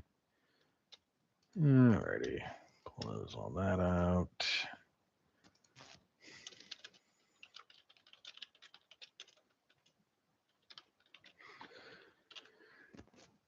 All right, coming our way this coming Saturday, there will be in Oklahoma City for the first time since 2017, so nice long wait there. And they do not have the strongest of cards here. Let's be honest. They have a good main event for the most part. After that, this is I think I said last week, like there's a couple here. If you squint, you can find. I'm gonna need a few other things. Okay. Your main event, that's again the best fight on the card. Former middleweight champion Dricus du Plessis finally back in action after losing the belt to Khamzat Chimaev. Will fight former welterweight champion Kamaru Usman. This is Usman's second fight at middleweight in the UFC. He also lost to Khamzat Chimaev. I need to do a little bit more serious tape study on this one. Here's sort of the fault lines I see. If Dricus du Plessis is not better at getting up off of his back, he could be in trouble. Kamaru Usman's going to probably take him down at some point. Now, Usman's knees are not great, so he doesn't shoot low like Chimaev does. That's not his style of wrestling at this point. His knees are just not great. And if he has to do the whole thing, upper body work and clinch fighting with DDP, that complicates matters. And DDP being the bigger man, though DDP has fought at welterweight in the past, and his clinch fighting game is not awful. It might not match up well with Usman, given, Usman just kind of wants to wrestle from there instead of clinch fighting. But so if he's not better about that, if he's not better about avoiding, bad control positions, that would be a real problem.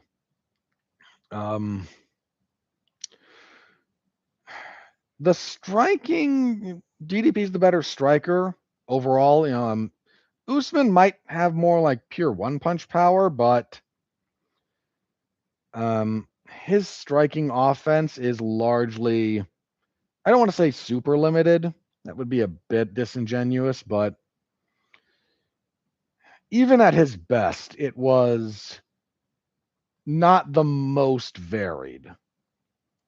I don't think it's limited in the sense that, again, like, oh no, if you can neutralize this, two things, his whole striking game falls apart. It's not that. It's just, how do I say this? It's honest, if that makes sense. Like, some guys have ways to cheat. And I don't mean like break the rules. I just mean you can tell guys who can, sometimes it's levels of feinting, sometimes it's unholy power, sometimes it's hand speed. There's just things they have going for them that allow them to, again, I hate to say cheat, but like they don't have to play by the same rules. Kamaru Usman's striking has always been very honest. And that's not the end of the world. It's really not. Clearly, it's not. Look at the man's career. He is the second best welterweight ever. And frankly, he's closer, I think, to GSP than he is to the third best welterweight. So having to have honest striking is not the end of the world. But he also came to the striking game late.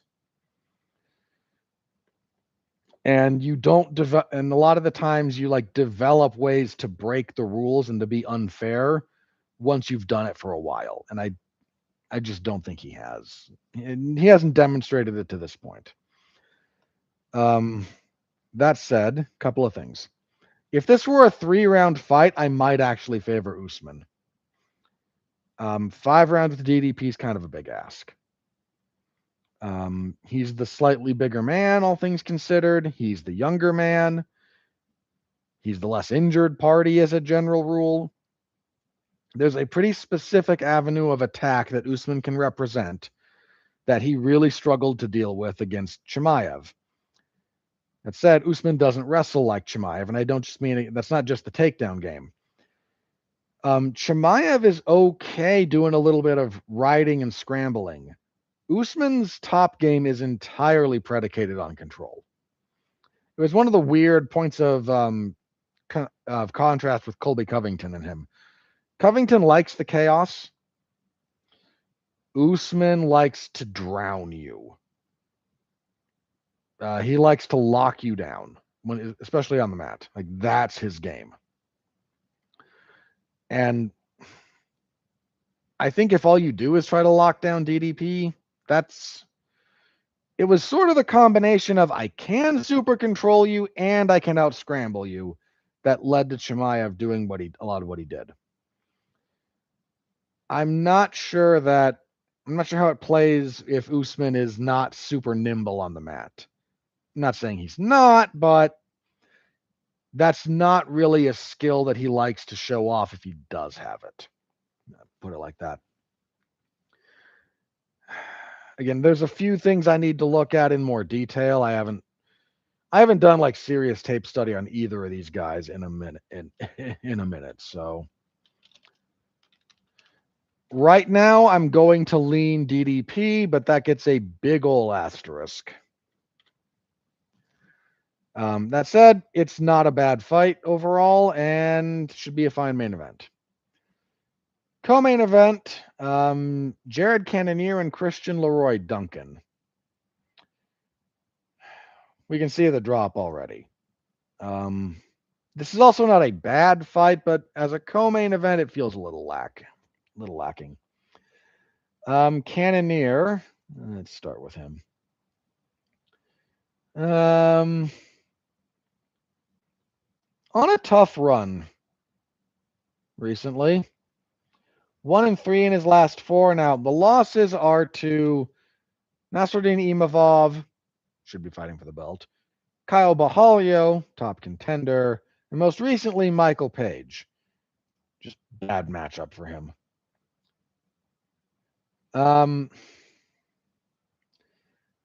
But his only win was over Gregory Rodriguez, who I think just struggled a little bit in his first main event in that one. Duncan, 14-2, 4-fight winning streak. He's getting a step up in class, for the record. His 4-fight winning streak is Andre Pelayev, Eric Anders, Marco Tulio, and Roman Dolidze. Yet no one there is as good as Jared Cannonier. So keep that one in mind. Cannonier is the more proven, but he's also getting up there. And if he's starting to slip, Duncan is the kind of fighter that will punish that. Oh, I didn't say the odds for the main event. Sorry, guys. Main event odds, DDP and Usman. High minus twos for DDP, minus 250, minus 290, somewhere in that range. I'd be a little uncomfortable having to. Dude, you're telling me I might have to pay out plus 225 on Usman against a guy with who we just saw have troubles with wrestling? I would not be super happy holding those odds. Anyway, as for Cannonier and Duncan, the odds lean towards the odds are with Duncan minus 300-ish. There's a lot of that's assuming Cannonier is washed. I don't know. I know what the UFC is trying to do here. You've got an older guy, a respected veteran, a dangerous fighter still in Cannonier, but a little bit slower, Duncan, that first round is going to be tough for Cannonier probably because Duncan is very quick. And he's more athletic than Cannonier. Again, a lot quicker. And just some of the stuff he does, just a bit more dynamic. Hence, better athlete. If this goes long, that might get interesting because Duncan he's not the same guy in the third that he is in the first. Which is not the end of the world, but Cannonier will kind of still be there making your life hard. I'm still going to go Duncan, but those odds seem a little wide to me. Next up, lightweight, Chase Hooper and Mitch Ramirez. So Hooper, 16-5-1. 2-fight losing streak. To Alexander Hernandez and Lance Gibson Jr. Yeah, he is not having a good time. His striking defense is still a problem. He gets away with a lot being long. And that it's an asset to use, but you got to be aware of some of the habits you build when you fight like that. And some guys have really started to figure him out. Ramirez, 0-2 in the UFC. He's lost to Thiago Moises and Mike Davis. He's been out of action for over a year as well.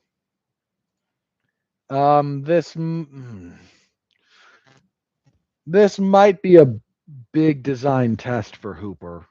Like, can you actually get back on the horse here, or is it about time we cut bait? The odds, yeah, minus 350-ish for Hooper. That's not, I would not be super happy holding those odds given some of Hooper's liabilities.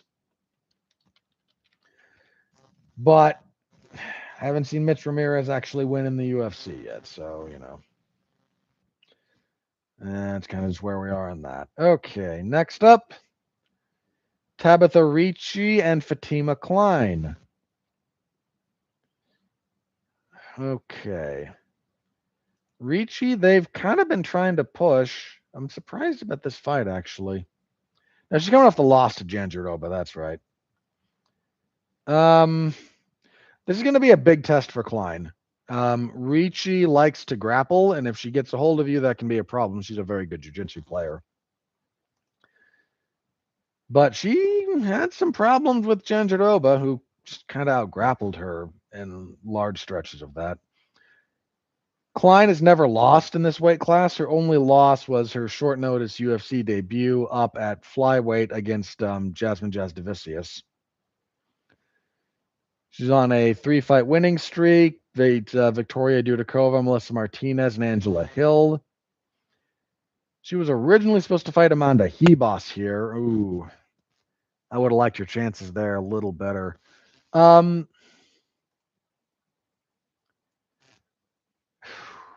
This is a well-matched fight.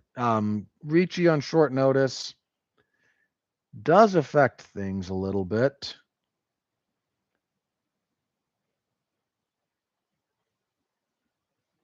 Yeah, the short notice is a what is he? Oh, good heavens!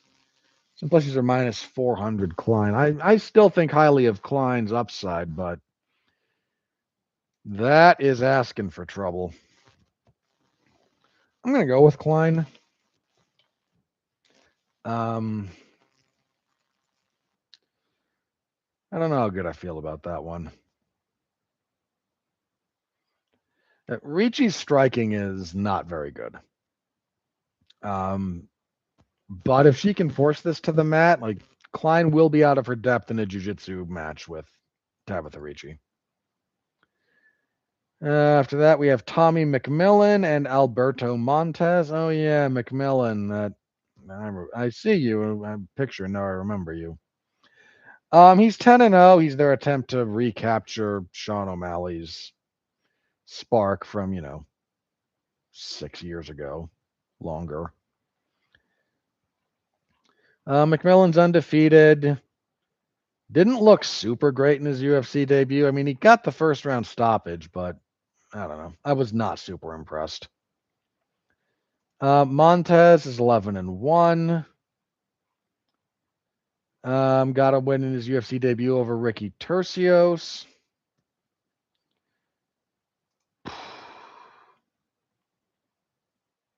I don't know what to think about this one.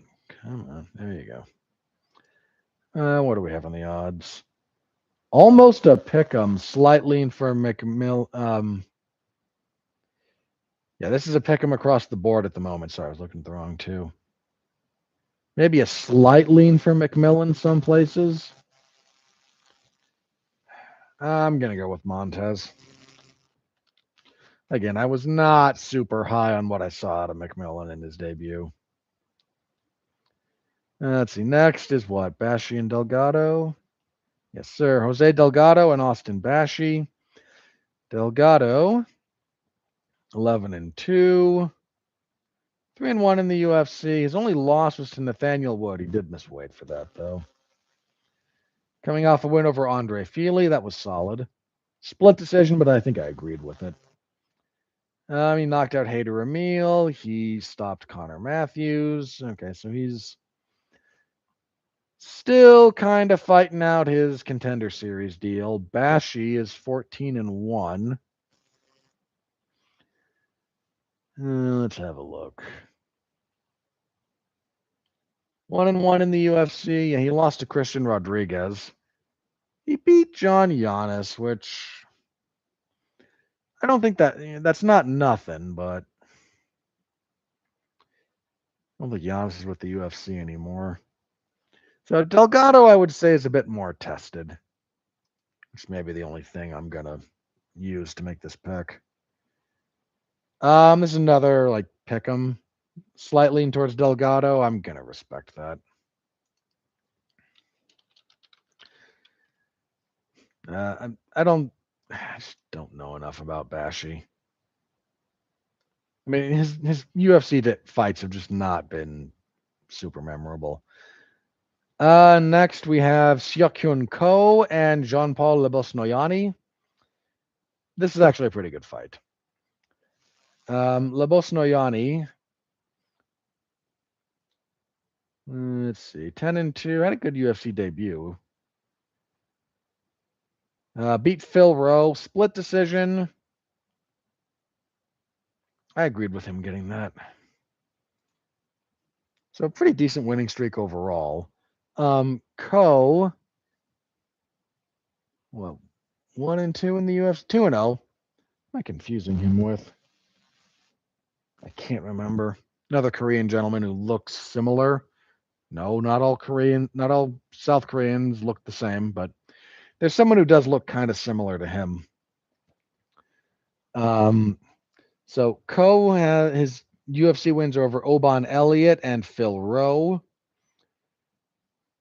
He had a fight with Jacoby Smith fall out. That may have been to his benefit. Jacoby Smith is a bad matchup for him. I'm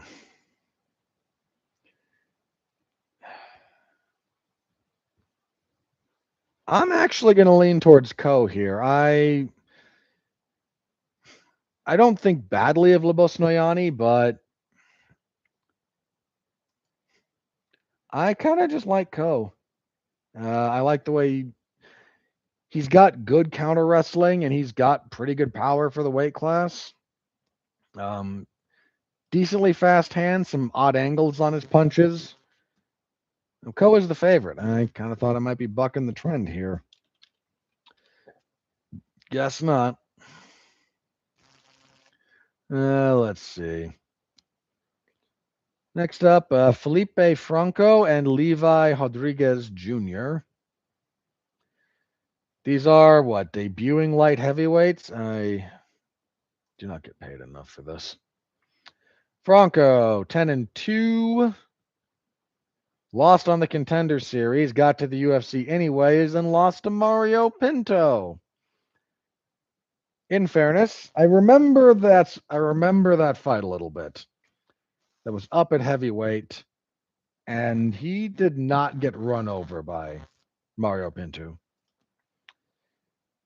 Him at light heavyweight might be a real thing.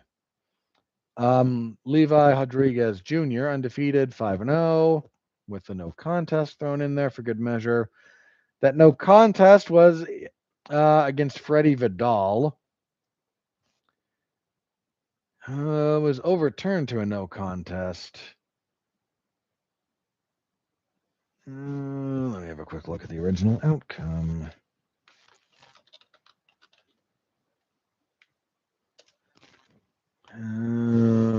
Contender series. Oh, this was from 25, so it would be season 9. Let's have a looky here.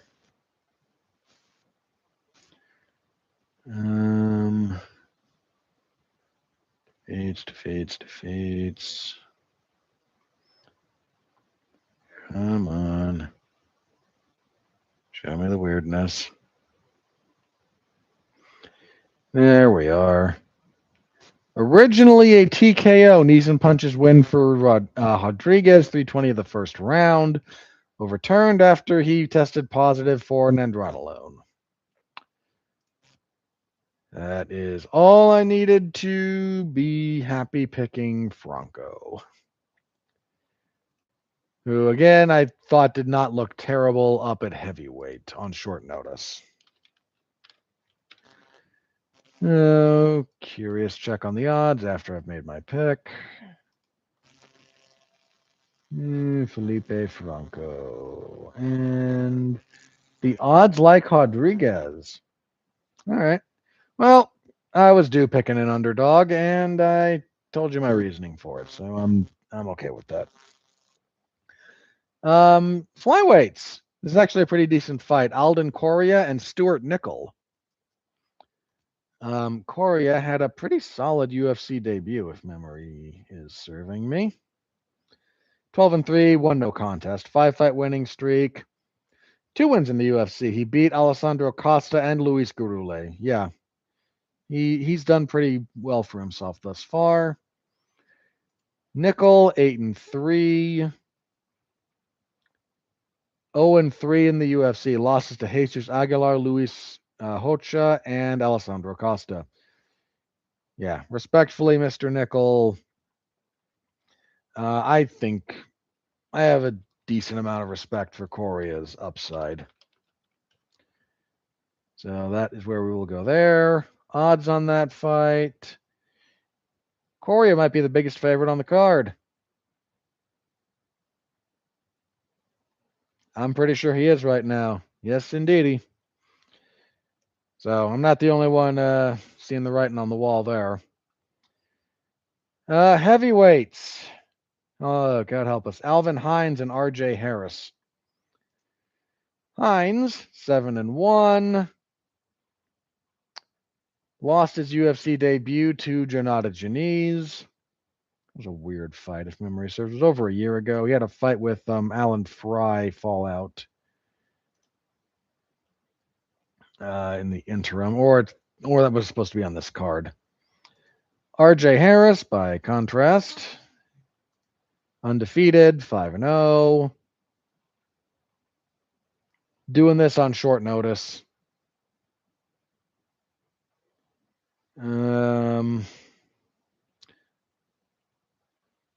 Yeah. It's crappy heavyweights. I don't know what to say.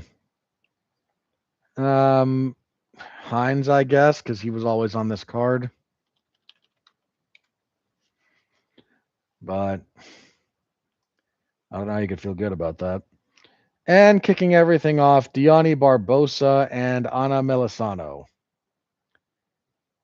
Let me see if this was supposed to be something else. This was supposed to be Diani Barbosa and Veronica Hardy. Hardy pulled out. We were okay. We were also supposed to have Kevin Holland and Jacoby Smith on this card, which would have been a solid fight to round things out. Yeah, there was a cut to Hardy that forced her to pull out. We were all supposed to get Brad Tavares and Marc-Andre Barrio. Tavares pulled out of that.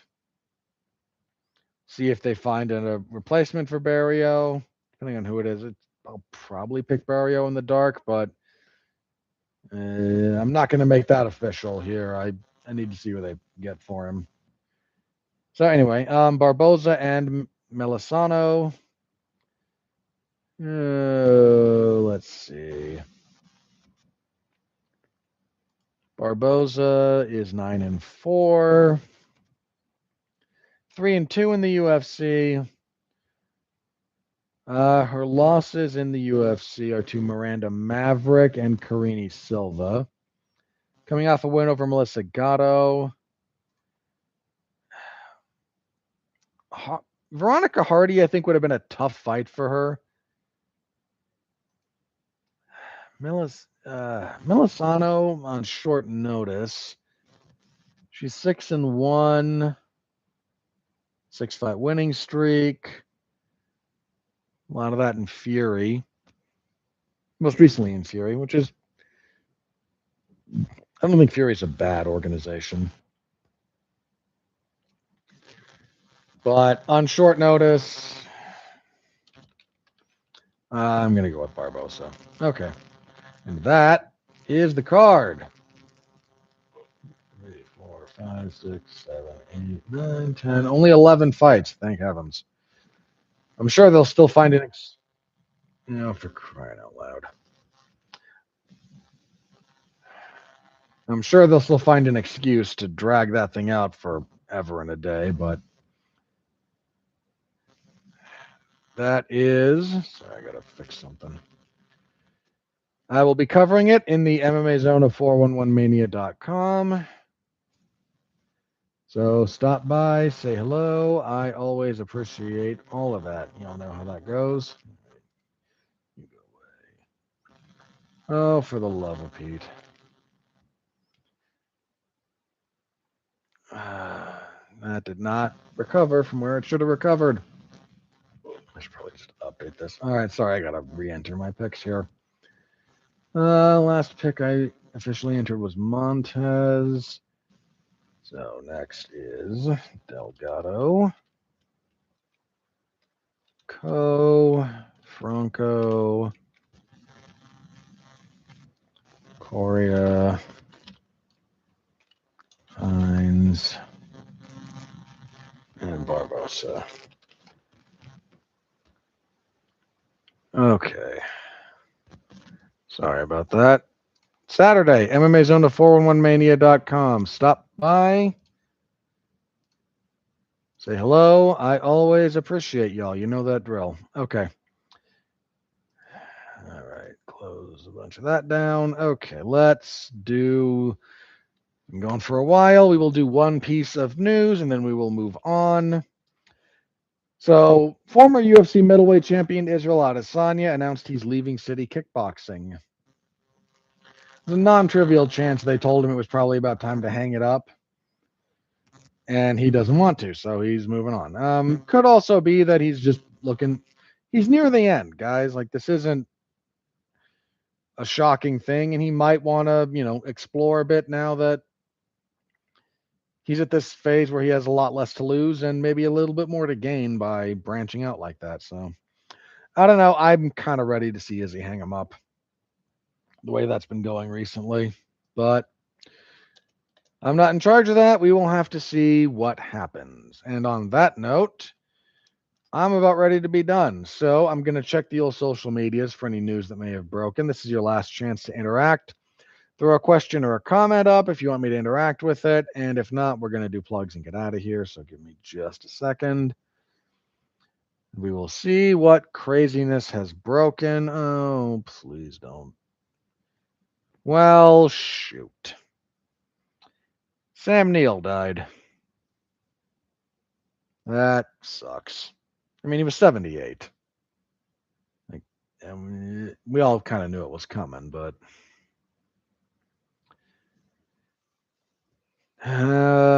good excuse as any to rewatch In the Mouth of Madness, I guess. That's unfortunate. Man, I was a kid when Jurassic Park hit theaters, so his Alan Grant was my small child avatar into who loved dinosaurs.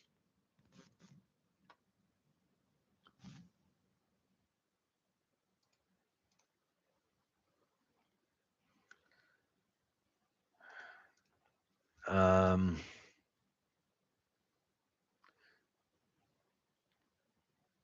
yeah. I suppose I could mention briefly. While I'm scrolling through this, there was the RAF event, which had some really good stuff. Kyle Snyder pinning Sudalayev. I know there was an injury there. That's unfortunate. The If you didn't see the match between Henry Cejudo and Merab Dvalishvili, look that one up. That was fun. If you like wrestling. Cejudo goes up early, but gasses late. He went up like 8-0. He almost tech faulted Merab.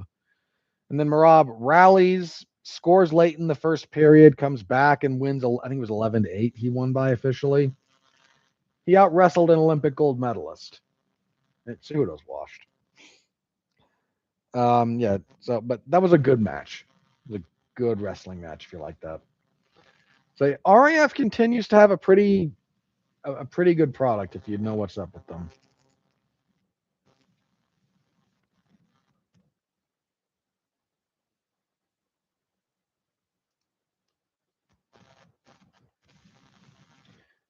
Okay. I don't think I have anything new here that we should be talking about.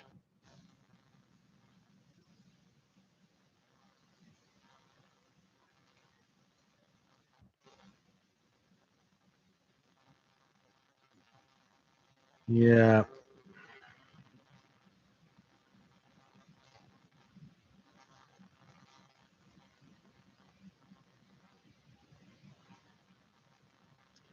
Alrighty. Let's just let's call that a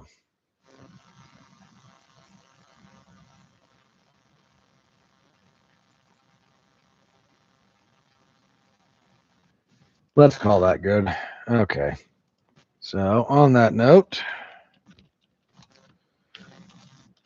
plugs. Monday on Damn You Hollywood, we will be talking the live action Moana and what a bomb it's turning out to be.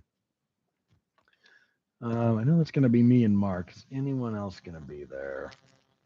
No one else is scheduled. Last Monday, Mark and I talked Minions and Monsters. Alexis joined us.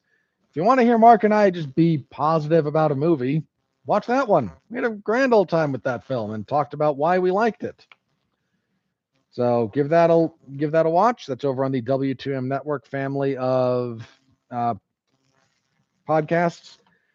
If you just search "Damn You Hollywood" on YouTube, you'll probably find our videos, and you can follow the account if you like. Streams, there, Twitch, Facebook, a few other places. So give that a listen if you want to hear me talk about something other than mixed martial arts and the associated insanity. We will be tackling The Rock in a wig and his distinct lack of nipples. Um, yeah, it is. Yeah, yeah. So tune in for that. We'll have a grand old time. See, I don't think I have any other podcasts this week. No, that's not me. Oh yeah, I got that coming up. Okay.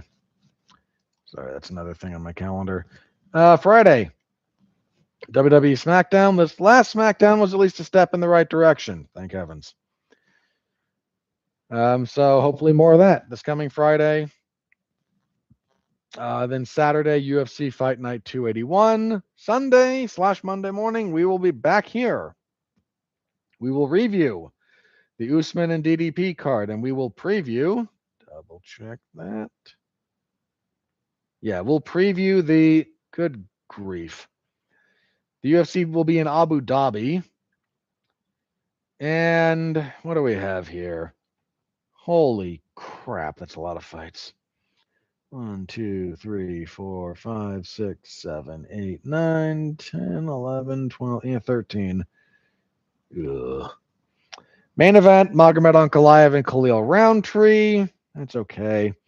Steve Erceg and Ramazan Temirov is a pretty solid flyweight fight. Islam Dulatov and Wellington Turman, yeah, maybe. Magomed Zankunov and Damian Rezbecki. I'm mispronouncing that gentleman's last name. He's Polish.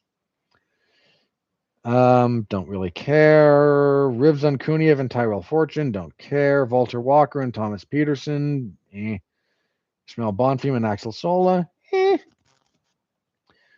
Oh, Magomed Tuchelov and Brendan Nabaria will probably be crap. Nurulio Aliv and Mike Davis, maybe. Let's see. Saigid Izagakmaev and Abubakar Vagayev. Alrighty. Izagakmaev, I think they had some moderate hopes for. Abdul Hussein and Cody Gibson, whatever. Santiago Ponzinibbio and Sam Patterson. Ponzi's a tad washed. Then Dustin Jacoby and Muhammad Saeed. Don't care that much. Yeah, there's not a lot to get super excited about there. What did we lose? We were supposed to have Marine Gafarov. That might have helped. Jacoby was supposed to be fighting Uran Satabaldiyev. That would have been better. We were supposed to have Umar Nurmagomedov and David Martinez. David Martinez pulled out. That fight fell through. That would have helped a lot.